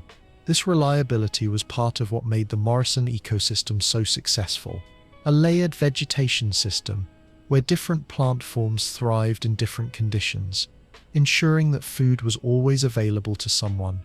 From a human perspective, this world might seem primeval, even harsh, but to the creatures who lived there it was home. The sounds, the smells, the constant interplay of life and death were simply the rhythm of existence. For Brachiosaurus, the tall trees were as much a part of its life as its own towering neck, the rivers as essential as its own heartbeat. To walk through this landscape in the mind is to see the Brachiosaurus not as an isolated marvel, but as a thread woven into a vast tapestry. Its size and shape make sense only in the context of the towering conifers, the open floodplains, the seasonal rains, and the company of other giants. Its story is the story of the late Jurassic itself, a warm, fertile, and dynamic world forever preserved in stone. And as we step out of this ancient forest, leaving behind the rustle of ferns and the distant calls of unseen creatures, we turn our attention to the life within the herds themselves. For the Brachiosaurus was not always alone in its towering grandeur. It may have moved through its world alongside others of its kind, bound together by needs, instincts, and perhaps even bonds of kinship. When we imagine a Brachiosaurus, the mind often conjures a solitary figure, a lone titan striding across a prehistoric plain, its head high above the trees. And while it is possible that these giants sometimes traveled alone, the fossil evidence and lessons from modern ecology suggest that, much like today's largest land animals, Brachiosaurus may have lived at least part of its life in the company of others. In the Morrison Formation and similar fossil beds, bones from multiple individuals of large sauropods have been found in close proximity. These bone beds do not always represent catastrophic events. Sometimes they suggest that multiple animals were living and dying in the same general area. For smaller dinosaurs, the evidence for herding is stronger, but for a creature like Brachiosaurus, the idea of social structure is a logical possibility. The benefits of group living, even for giants, are numerous. Picture a herd of these animals moving slowly across a floodplain. There is no rushing, no frantic pace, just the steady, synchronized rhythm of massive feet pressing into the damp earth. Their necks sway gently, rising and dipping as individuals browse from different levels of the canopy. In the center, the smaller and more vulnerable juveniles remain partially shielded by the adults, their shorter necks reaching for the lower branches while still under the watchful eyes of their towering elders. Such a formation would have been an effective defensive strategy. While few predators would dare to challenge an adult Brachiosaurus, the young would have been tempting targets for theropods like Allosaurus or Ceratosaurus. By placing the juveniles in the middle of the herd, adults could form a living barrier, an intimidating wall of muscle, bone, and sheer size. Even a bold predator would hesitate before stepping into such a gauntlet. Herd living would have had other advantages as well. In the open floodplain, a group could spot danger sooner than a lone individual, with many sets of eyes scanning the surroundings. A warning, perhaps a low-frequency rumble or a shift in body posture, could ripple through the herd, prompting a coordinated movement away from danger. This kind of group awareness is common in modern large herbivores, from elephants to bison, and there is no reason to think Brachiosaurus could not have benefited from it as well. But what of their interactions within the herd? Here we must rely on speculation and comparisons to living animals. Modern herbivores form bonds, sometimes between mothers and calves, sometimes between unrelated individuals, and these bonds can last for years. It is possible that Brachiosaurus had similar relationships, especially between females and their offspring. A mother might have recognized her own young by sight, sound, or even scent, keeping close to it for protection during its vulnerable early years. Communication within the herd would have been essential. With their enormous size, Brachiosaurus could have produced deep, resonant sounds that traveled great distances. Sounds so low in frequency that they might have been felt as much as heard. Such infrasonic communication is used by elephants today to coordinate movements and maintain contact across miles of savanna. A similar system could have allowed Brachiosaurus herds to spread out while still remaining connected, particularly in dense forests where visibility was limited. There is also the possibility of visual signaling. The long neck, while primarily a feeding adaptation, could have been raised or lowered to convey information. A sudden upward thrust might signal alarm, while a slow, sweeping movement could indicate a change in direction. Even subtle changes in posture could have been understood by other members of the herd. Group size is another matter of speculation.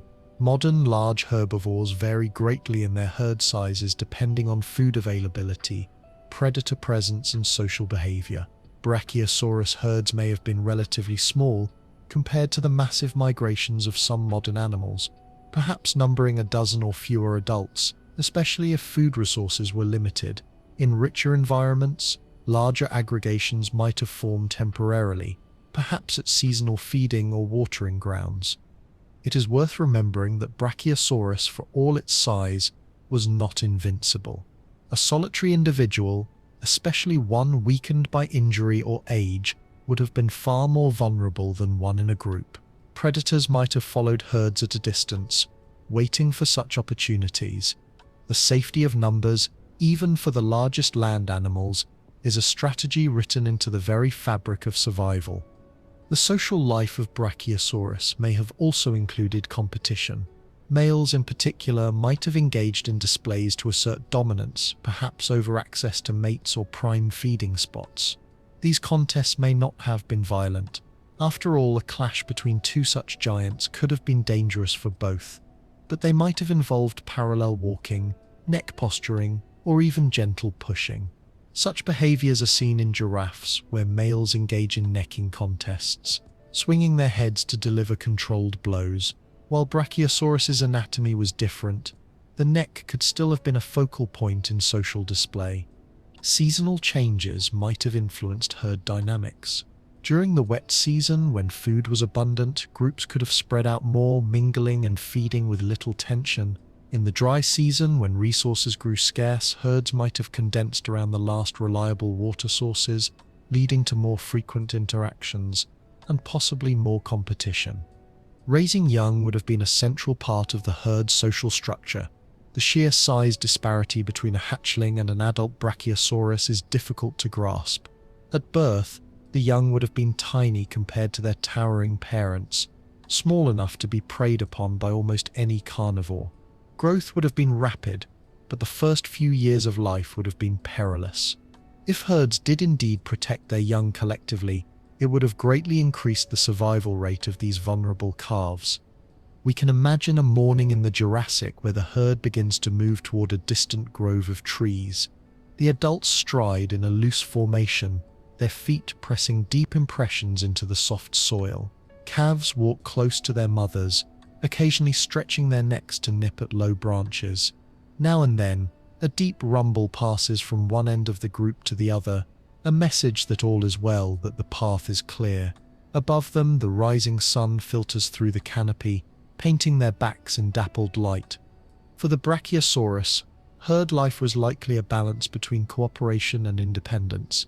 Each individual still had to find enough food for itself, yet staying connected to the group offered safety and perhaps even companionship. In the long arc of evolutionary time, such strategies are not about sentiment but survival, and in the late Jurassic, survival often depended on the company you kept. As we leave this vision of towering figures moving together across the ancient floodplain, we turn our attention to the smallest among them, the hatchlings and juveniles whose survival ensured the continuation of the species. Their story is one of vulnerability, rapid growth, and the constant shadow of danger. For all its majesty and apparent invincibility, the life of a Brachiosaurus began in a state of utter fragility. The towering giants that could one day look down upon the tallest trees all started as something so small and delicate that in its first weeks it could have walked between the legs of its mother without even brushing against her. In a world of predators, environmental hazards, and the sheer challenge of survival, the first years of life for a Brachiosaurus were a constant race to grow and to live long enough to join the ranks of the unassailable adults. The journey began with an egg. Like other sauropods, Brachiosaurus likely laid eggs rather than giving live birth. The fossil record of the Morrison Formation, where Brachiosaurus remains have been found, has not yet yielded confirmed nests of this species, but sauropod nesting sites from other parts of the world give us strong clues about what their reproductive strategy might have looked like. Eggs were likely laid in shallow pits or depressions in the ground, sometimes covered with vegetation that would have provided both camouflage and warmth as it decomposed. The eggs themselves would not have been massive in proportion to the adult's size. Even the largest known dinosaur eggs are about the size of a soccer ball. This is because the larger the egg, the thicker the shell must be to withstand the weight of the adult during laying, and beyond a certain point, the hatchling would be unable to break free. Instead of producing one or two enormous eggs, a Brachiosaurus may have laid several smaller ones, possibly in multiple nests over a breeding season. Once laid, the eggs would have been left to incubate for several months. It is uncertain whether Brachiosaurus engaged in any form of parental guarding during this period. Many scientists suspect that, like most modern reptiles, sauropods did not tend their eggs directly, relying instead on the sheer number of offspring produced to ensure that some survived. However, there is also the possibility that Brachiosaurus herds may have remained in the general vicinity of nesting grounds during the breeding season, perhaps offering incidental protection simply through their presence. When the young finally emerged, they were utterly on their own in terms of mobility and feeding. A newly hatched Brachiosaurus calf might have been just over a meter tall at the hip and weighed perhaps 20 to 30 kilograms, large by the standards of most modern animals, but tiny compared to the multi-ton adults it would one day resemble. With short necks and legs, their bodies were proportionally different from those of adults, designed for rapid growth rather than towering reach. From the moment of hatching, danger was everywhere. Predators like Allosaurus, Ceratosaurus, and Torvosaurus would have been eager to snatch up such vulnerable prey. Even smaller carnivorous dinosaurs, as well as prehistoric crocodilians and large pterosaurs, might have taken the opportunity to feed on hatchlings. Survival for a young Brachiosaurus depended on three factors: staying hidden when possible, remaining close to protective adults if herd behavior existed, and growing quickly enough to move out of the most dangerous size range. Growth was likely rapid. Studies of bone histology in other sauropods show that they grew at remarkable rates, reaching subadult size in little more than a decade. This accelerated growth would have been fueled by a constant intake of vegetation and an efficient metabolism. A juvenile Brachiosaurus may have spent the vast majority of its waking hours feeding, pausing only for short rests before resuming its quest to gain mass and height. But growth brought its own challenges. As the calf's body expanded, its demand for food and water increased, forcing it to travel more and expose itself to greater risks. It is possible that young Brachiosaurus spent more time in the cover of forests or near dense vegetation, where they could browse on low-growing plants and remain less visible to predators. As they grew taller, their feeding range would shift upward, and they would gradually take on the iconic posture of their species. Interactions between juveniles and adults may have varied. In some herd scenarios, mothers and calves could have formed lasting bonds, with the mother recognizing and defending her own offspring. In others, protection may have been communal, with multiple adults in the herd creating a safe zone in the center for all juveniles. Even without active defense, the presence of adult Brachiosaurus would have discouraged many predators from venturing too close. However, life in the herd did not guarantee safety. Natural disasters, floods, droughts, wildfires could devastate nesting sites or juvenile foraging grounds. In drought years, competition for food might have forced the herd to travel farther, increasing the risk of losing young along the way. And in flood events, fast-moving water could have swept away the smallest and weakest members. It is worth considering how a young Brachiosaurus might have experienced the world. The towering forms of adults would have been ever present, their necks rising like living towers above the canopy. From the calf's vantage point, the forest would have been a place of shadows and sudden shafts of sunlight, with leaves and fronds forming a ceiling overhead. The sounds of the herd, the deep breathing, the occasional rumbling calls, would have been constant, a reassuring background that meant safety was near. Play may have been a part of juvenile life as well. In many modern social animals, young individuals engage in playful chasing, mock battles, and other activities that build strength and coordination. For a young Brachiosaurus, play could have taken the form of neck-swaying contests, short bursts of running, or even splashing in shallow water. These behaviors would have served both social and physical purposes, strengthening muscles and reinforcing bonds with other juveniles. As years passed, the surviving juveniles would begin to approach subadult size. By this stage, they would be too large for most predators to challenge, though they might still be vulnerable to coordinated attacks from large theropods. Their diet would now mirror that of the adults, and they would have the strength and reach to feed high in the canopy.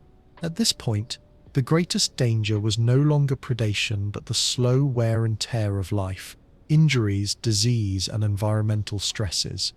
Reaching full adult size would have taken well over a decade, and with it came the shift from being a member of the protected corps to becoming one of the protectors. In this way, the cycle of the herd renewed itself. Each new generation born into vulnerability, shielded by the size and strength of its elders, until it too could offer that same protection to the next. The survival of Brachiosaurus as a species depended on this delicate balance. Enough young had to survive the gauntlet of predation and hardship, to replace those lost to old age, illness, or misfortune. Over millions of years, this strategy proved successful. Brachiosaurus thrived in its environment, coexisting with other giants and predators in an ecosystem of remarkable complexity. But for every towering adult that strode through the Jurassic forests, there had once been a tiny, fragile hatchling no more immune to the world's dangers than any small creature. The transformation from that vulnerable beginning to an apex browser of the treetops is a testament to the resilience written into the very bones of the species. And yet, even the greatest giants could not ignore the ever-present threats of their time.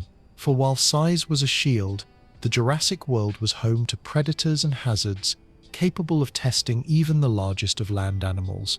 To understand the life of Brachiosaurus, we must now step into the shadow of those dangers and face the predators and perils that shaped its existence. In the vast, warm floodplains of the late Jurassic, even a creature as enormous as Brachiosaurus lived in a world where danger was never entirely absent. To the adult, danger came rarely, for sheer size was a formidable shield.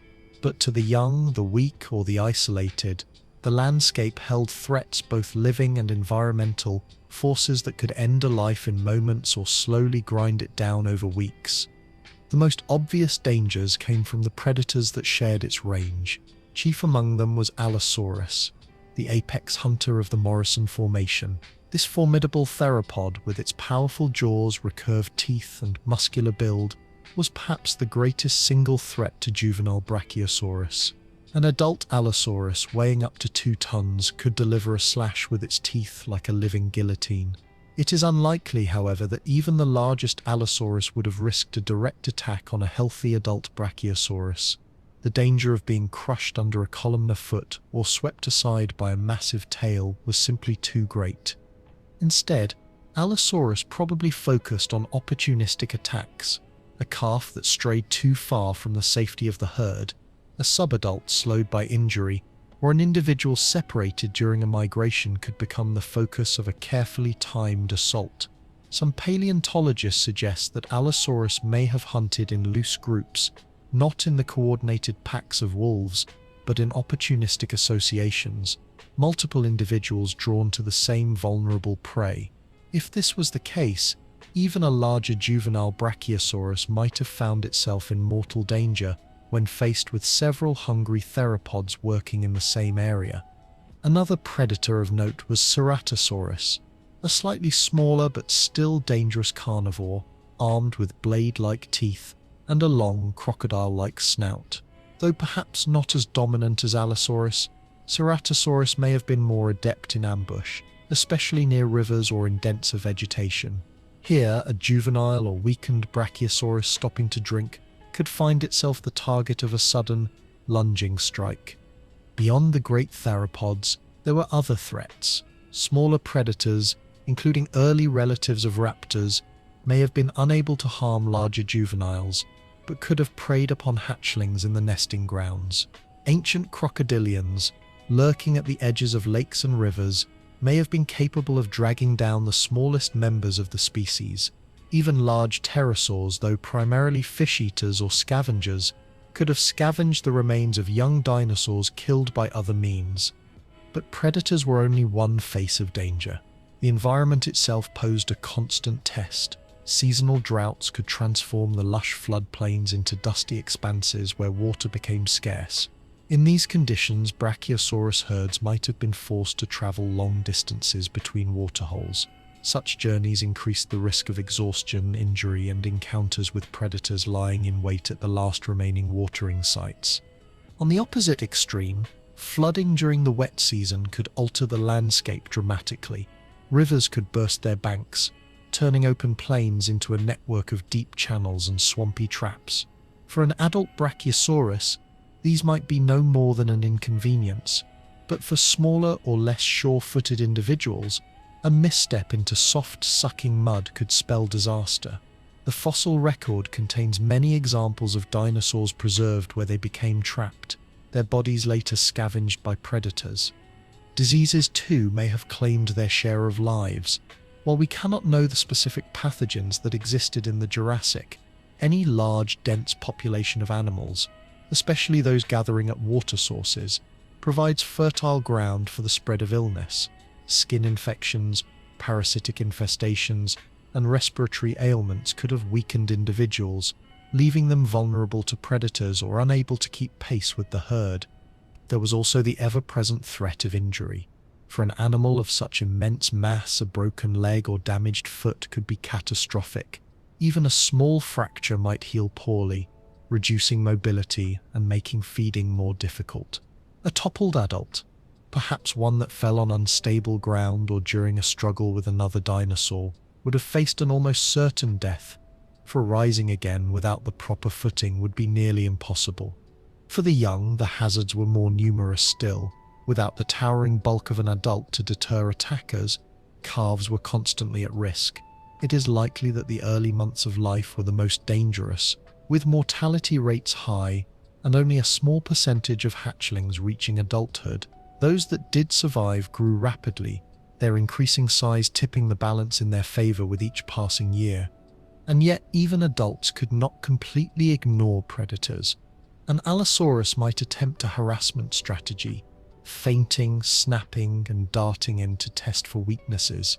If it detected illness or injury, it might press the attack.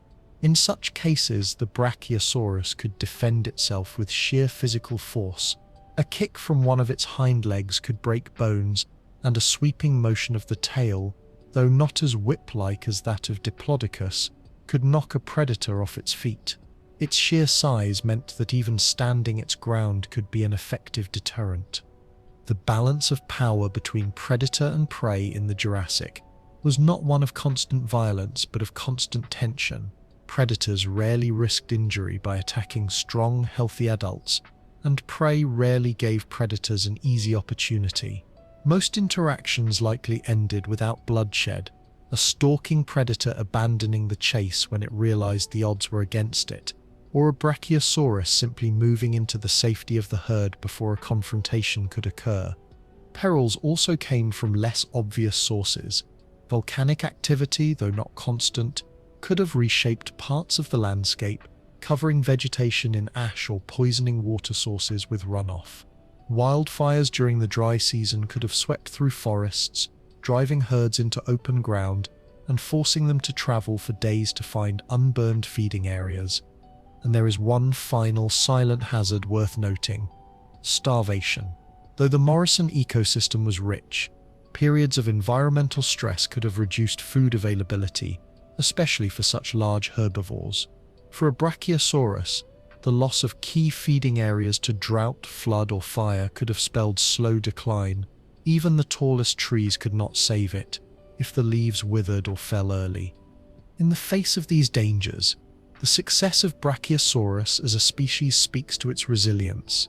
Its towering size, efficient physiology, and possible social strategies all worked together to minimize the risks it faced. But survival in the Jurassic was never guaranteed, and the life of a Brachiosaurus, though often unchallenged at the top of the herbivore hierarchy, was still lived under the shadow of potential loss. And so, as we leave behind the predators and environmental perils, we turn to another aspect of its life: movement. For a creature of such size, the need to travel for food, water, and safety may have shaped its behavior as much as any other factor. To truly understand the range and rhythm of Brachiosaurus, we must follow it across the Jurassic landscape as an ancient traveler. The image of Brachiosaurus is often one of stillness, a giant rooted in place, neck extended to pluck the green bounty from the highest branches. Yet stillness was only part of its life. Beneath that calm, deliberate exterior was an animal shaped by movement. To survive, it had to travel, not in sudden bursts of speed, but in the slow, unyielding rhythm of a creature that walked the land for food, for water, and perhaps even for the company of its own kind.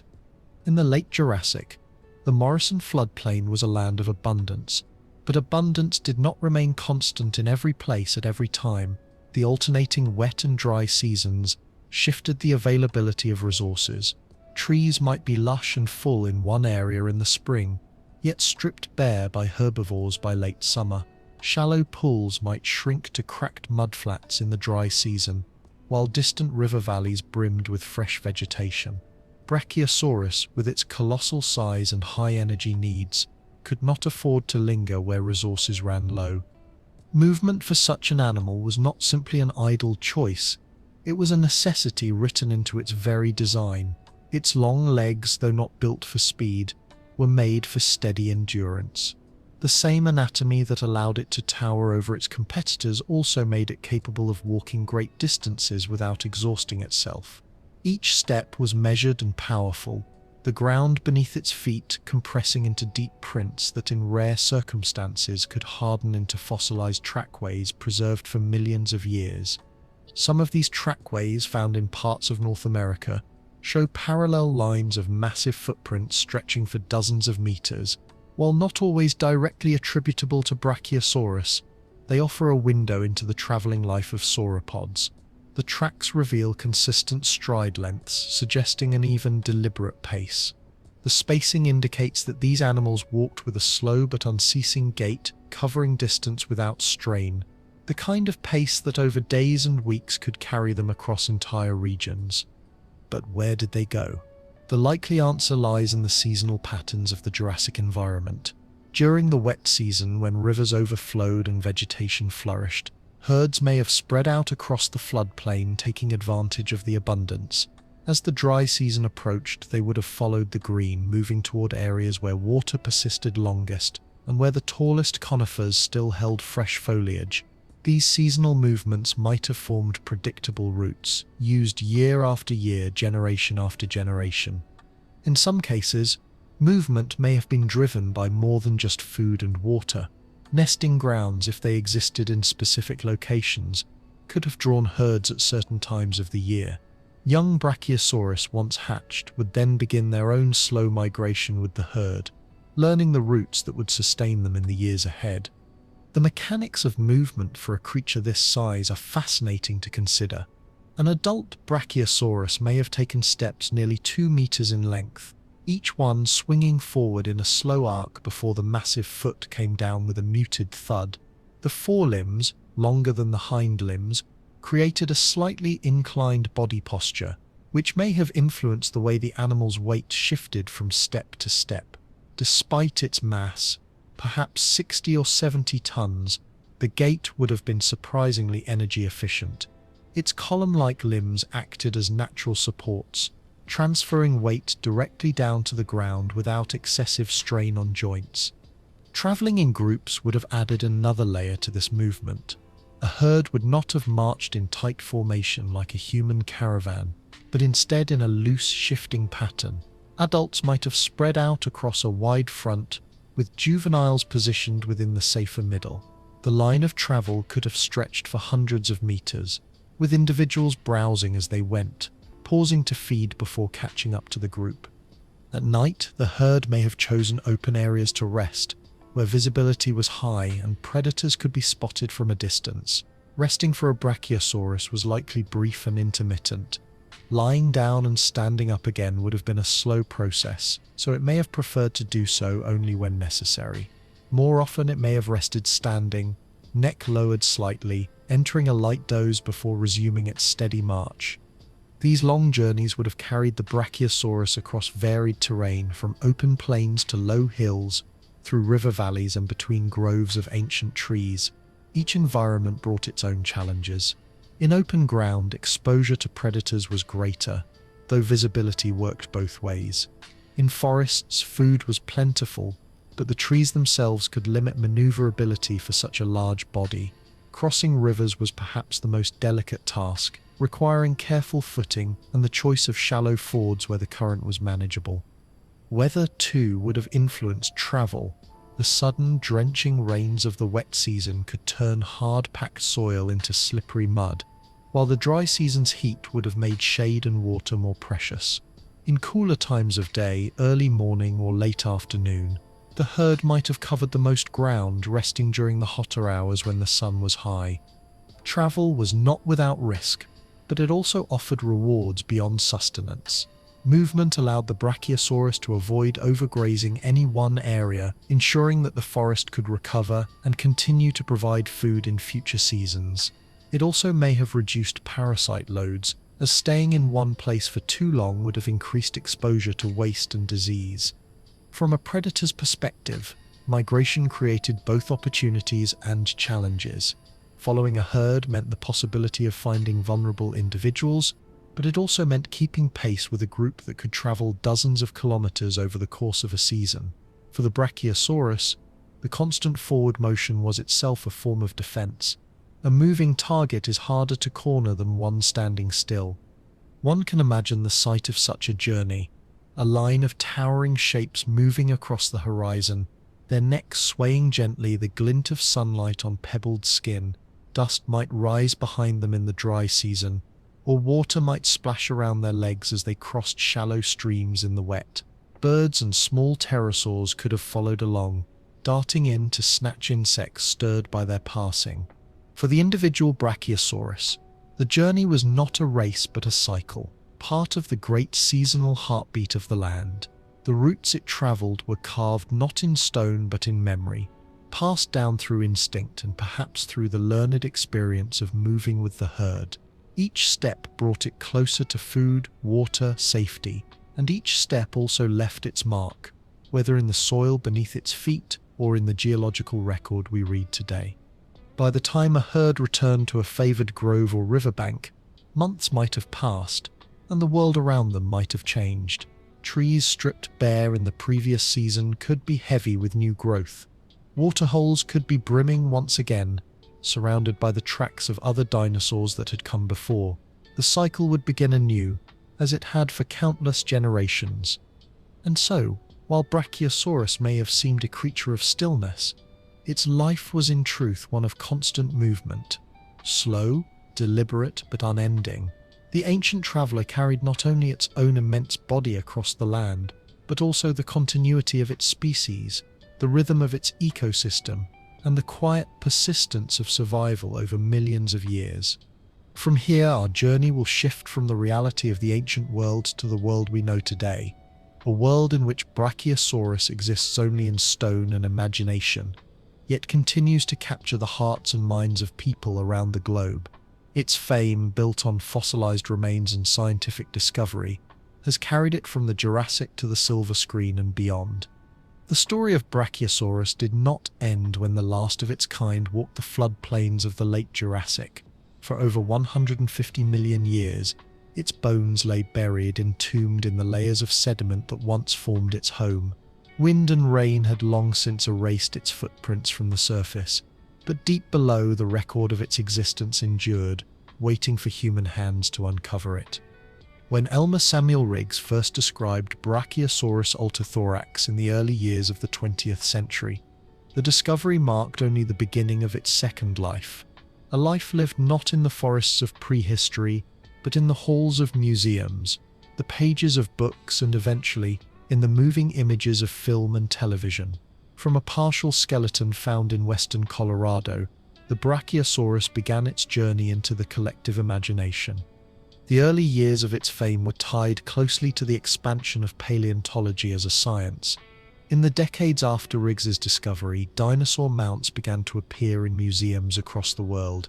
Visitors would step through the doors of these grand halls and find themselves standing before skeletons of creatures unlike anything alive today. The mounted sauropods were among the most awe-inspiring, and Brachiosaurus, with its towering shoulders and upward-reaching neck, stood apart from all the others. However, the fossils of the North American Brachiosaurus were incomplete, and much of what the public saw in the early mounts was reconstructed from related species. For much of the 20th century, the best-known Brachiosaurus skeleton was not from North America at all, but from Africa, Brachiosaurus branchi, discovered in Tanzania. This near-complete skeleton, excavated by German scientists in the early 1900s, was shipped to Berlin, where it was painstakingly mounted in the Museum für Naturkunde.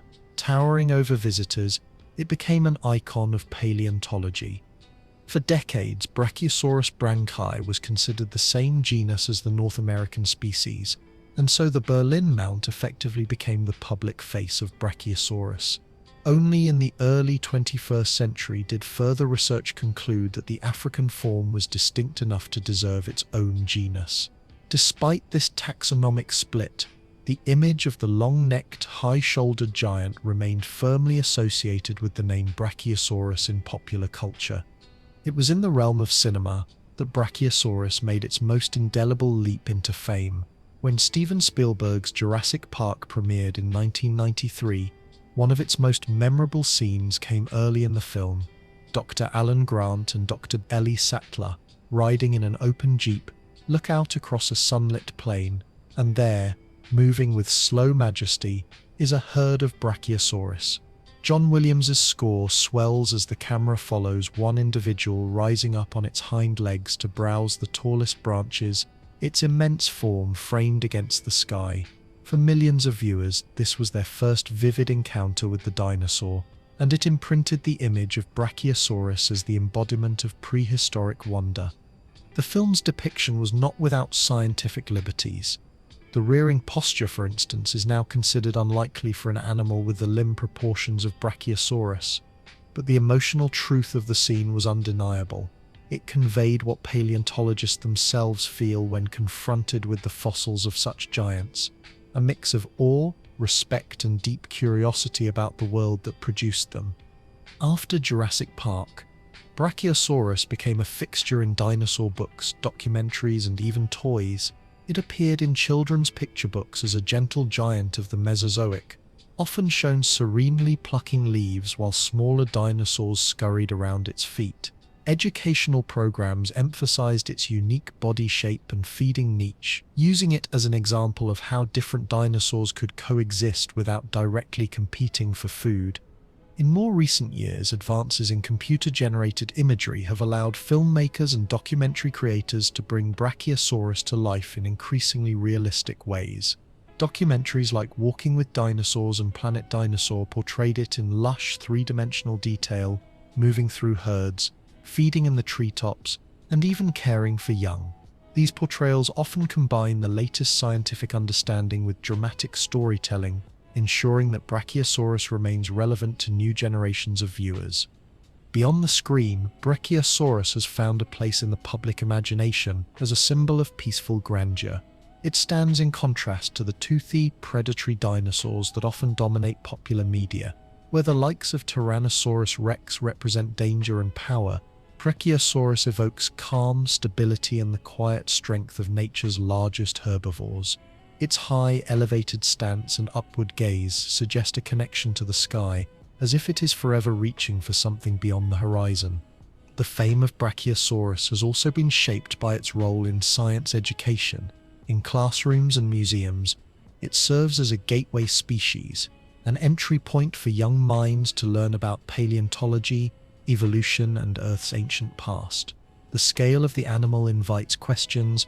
How did it grow so large? What did it eat? How did it breathe? Each question becomes a path into deeper scientific exploration. Artists, too, have been inspired by Brachiosaurus, from scientific illustrators creating meticulous reconstructions to painters and sculptors imagining it in dreamlike landscapes. The dinosaur's form has been reinterpreted countless times. Some depict it as it might have appeared in life, skin-textured and earth-toned, surrounded by Jurassic vegetation. Others take creative liberties, placing it in fantastical settings or using it as a metaphor for endurance and resilience. Even in the realm of paleontology itself, the image of Brachiosaurus has evolved alongside our understanding. Early reconstructions showed it as a swamp-dwelling animal, its body partially submerged to support its massive weight. Later research revealed that it was a fully terrestrial creature, capable of supporting itself on land and moving with surprising efficiency. The shape of its neck, the position of its nostrils, and the details of its posture have all been refined over time, each change rippling outward into the public's mental image of the dinosaur. This ongoing evolution of its image is part of what keeps Brachiosaurus alive in the public consciousness. It is not a static relic, but a subject of active study and discovery. Each new fossil find, each new scientific paper, has the potential to subtly alter how we imagine it. And yet, through all these changes, the core impression remains: a giant among giants, striding with unhurried grace through a world long vanished. Today, the name Brachiosaurus evokes more than a species. It is a cultural touchstone, a shorthand for the awe inspired by the deep past. In the bones mounted in museums, in the pages of books on the screen, and in the minds of children who dream of dinosaurs, it continues to walk. Its fame, earned through the patient work of paleontologists and magnified by the power of storytelling, has carried it further than any migration it ever undertook in life. As we leave the bright lights of modern fame, we return to the quieter realm of science, to the unanswered questions that still surround this magnificent animal. For all we have learned, there is much we still do not know, and the mystery is part of its enduring allure.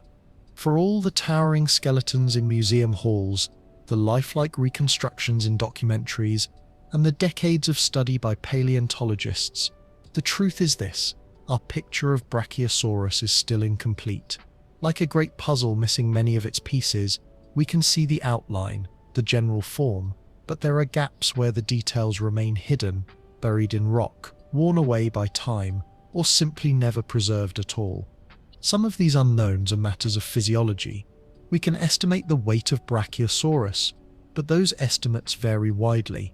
Depending on the method used, from scaling up the mass of related sauropods to calculating volume from digital reconstructions, the figures range from 35 to 70 tons or more. This is not a small margin of error. The difference between the low and high estimates is the difference between a modern elephant and a city bus in terms of weight, and it influences everything we think about its biology: how much it ate, how far it could travel, how it regulated its temperature, and even how fast it could move. Closely tied to weight is posture. For decades, scientists have debated how Brachiosaurus held its neck. Early reconstructions depicted it arched like a swan, head high above the treetops at all times. Later studies suggested the neck was held more forward, sweeping through a broad horizontal arc to maximize feeding efficiency. Some models even suggest that while it could raise its head very high, it may have done so less often than popular images imply, simply because of the cardiovascular demands of pumping blood to such a height. Without complete neck fossils from a single individual, the exact resting posture remains an educated guess.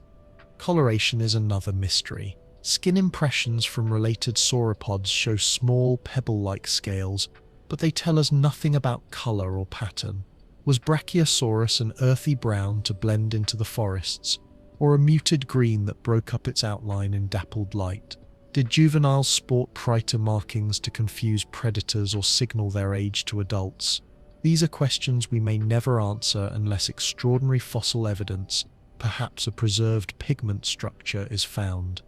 Behavioral questions loom just as large. We do not know for certain whether Brachiosaurus lived in permanent herds, temporary aggregations, or primarily solitary existences. Fossil evidence of sauropod trackways shows groups moving together, but it is difficult to confirm the exact species involved. Similarly, we cannot say with absolute certainty how they raised their young. Did they lay eggs in communal nesting grounds, or did females space their nests far apart? Were hatchlings left to fend for themselves, or did adults offer some degree of protection? The answers to these questions could reshape our understanding of their survival strategies.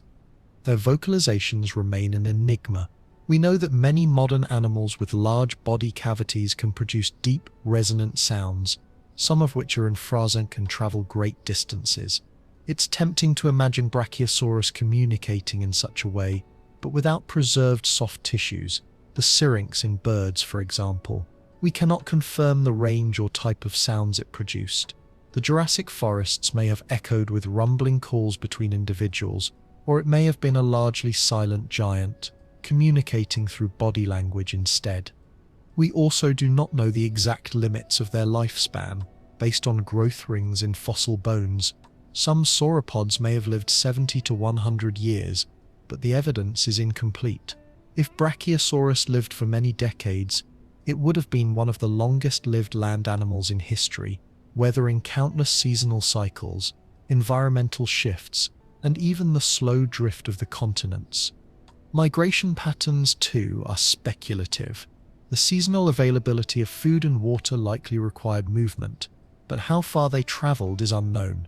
Some scientists propose they ranged over hundreds of kilometers each year, much like modern elephants, while others suggest more localized movement between nearby feeding zones. Without GPS collars, an impossible wish, we rely on clues from fossil distributions and the geology of the regions where their remains are found. Even their feeding behavior holds mysteries. While we understand their capacity to browse at great heights, did they also exploit mid-level or even low vegetation when the opportunity arose? How selective were they in choosing plants? Modern large herbivores can be surprisingly picky, favoring certain leaves or shoots over others.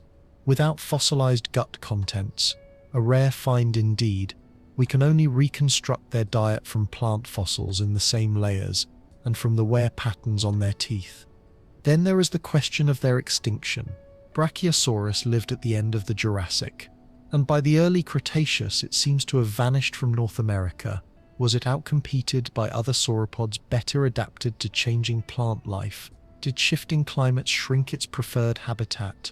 Or was its disappearance simply part of the normal turnover of species through time? While extinction is inevitable for every species, The precise cause for the end of Brachiosaurus remains unknown. Some of these mysteries may one day be solved. Technological advances are giving paleontologists new tools. CT scanning can reveal the internal structure of bones without damaging them.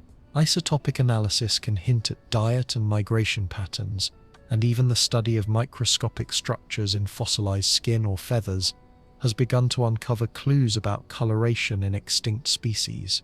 A single, well-preserved fossil, a miracle find with skin, internal organs or stomach contents intact, could answer multiple questions at once. But other mysteries may remain forever out of reach. The behavior of a living animal is difficult to reconstruct from bones alone. Posture, herd dynamics, communication, these are shaped by instincts, learning and environmental pressures that do not fossilize. We can draw parallels to modern animals. We can model possibilities with computers, but we cannot watch a living Brachiosaurus in its forest home. That absence of direct observation is both the great frustration and the great romance of paleontology. And perhaps it is fitting that some questions remain unanswered. A creature like Brachiosaurus should retain a measure of mystery. The incomplete picture invites us to imagine, to ask questions, to seek evidence.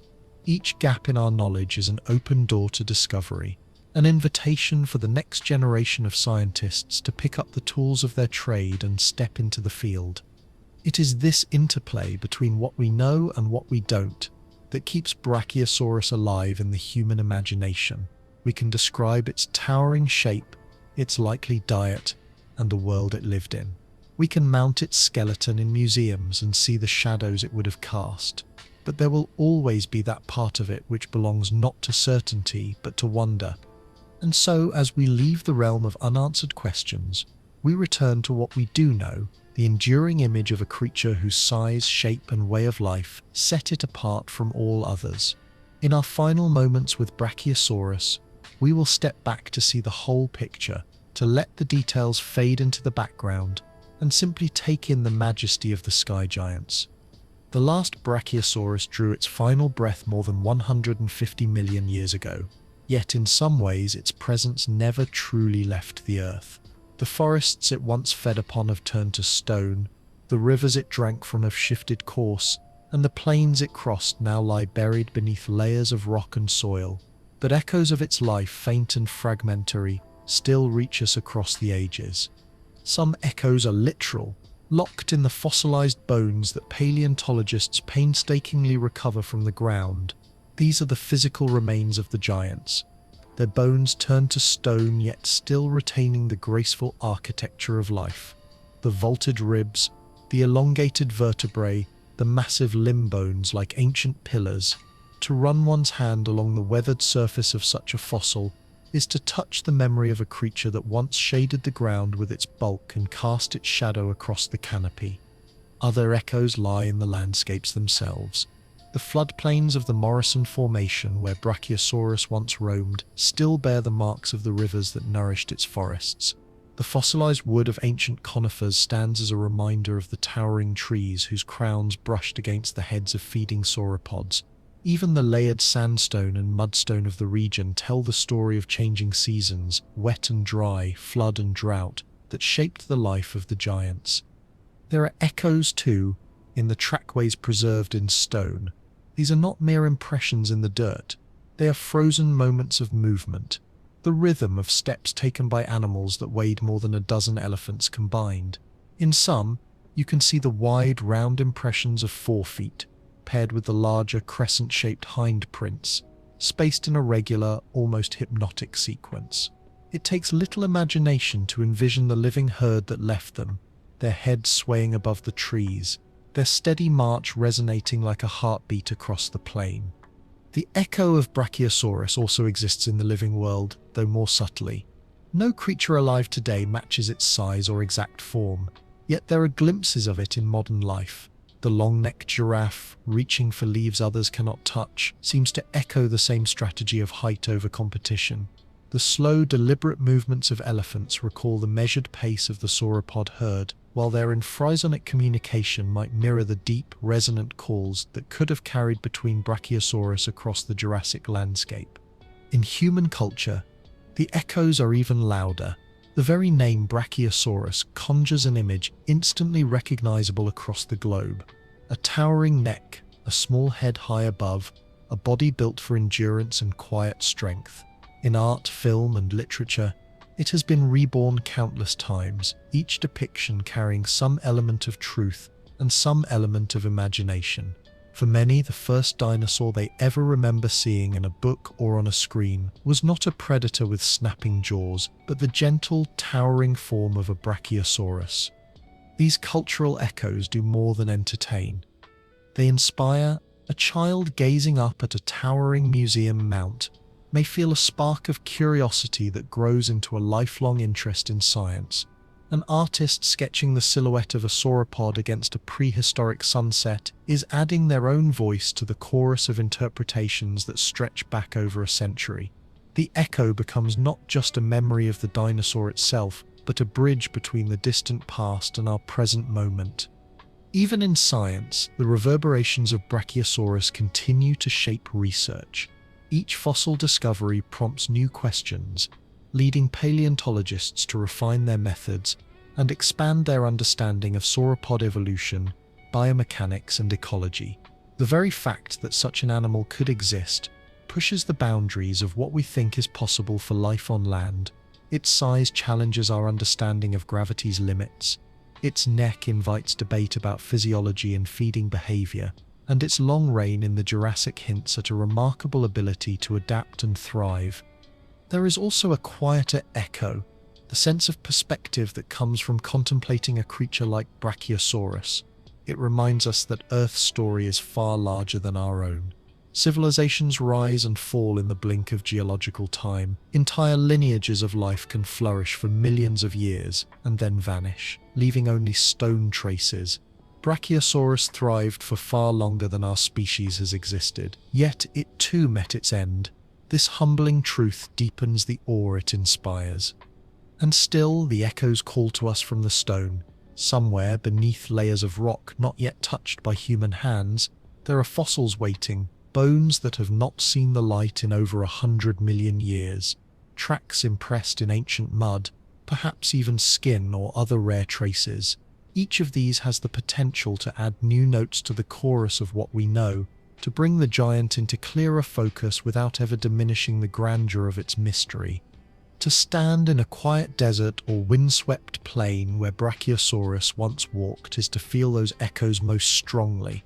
There is a stillness to such places, a sense that the land remembers. You might hear the sigh of wind through scrub and imagine it moving through the fronds of Jurassic conifers. You might see the arc of a bird's flight and imagine the shadow of a pterosaur drifting across the ground. And somewhere in the mind's ear you might catch the deep, resonant rumble of a giant's call fading into the distance. In the end, these echoes are not ghosts in the usual sense. They are the persistence of presence, carried forward in stone, in science, in art, and in the human imagination. They remind us that Brachiosaurus was not just a skeleton in a museum or a special effect on a screen, but a living, breathing part of a vibrant world. They remind us that the past is never truly gone. It is layered beneath us, waiting to be heard if we listen closely enough. And so we come to the close of our journey. We have walked the floodplains of the Morrison Formation, stood in the shadow of necks that reach toward the sky, and watched the slow march of herds across the seasons. We have met the young and the vulnerable, faced the predators and perils, and followed the ancient travelers across their prehistoric world. We have traced the arc from fossil to fame, and stood before the unanswered questions that keep the mystery alive. Now, as the light fades on this ancient world, we leave Brachiosaurus where it belongs, among the towering conifers in the company of its herd, with the wind carrying the scent of green leaves and the low, steady rumble of giant hearts. The echoes will remain, in stone and in story, for as long as we care to hear them. And so our time with Brachiosaurus comes to an end. We have followed it from its fragile first steps as a hatchling to the towering height of its prime, from the quiet rhythm of its migrations to the ever-present shadow of predators and change.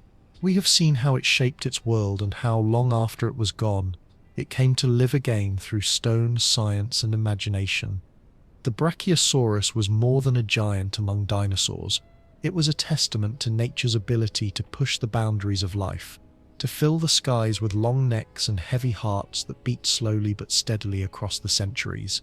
It lived in a world both harsh and beautiful, where survival was never certain, yet it endured long enough to leave an unshakable mark on the history of our planet.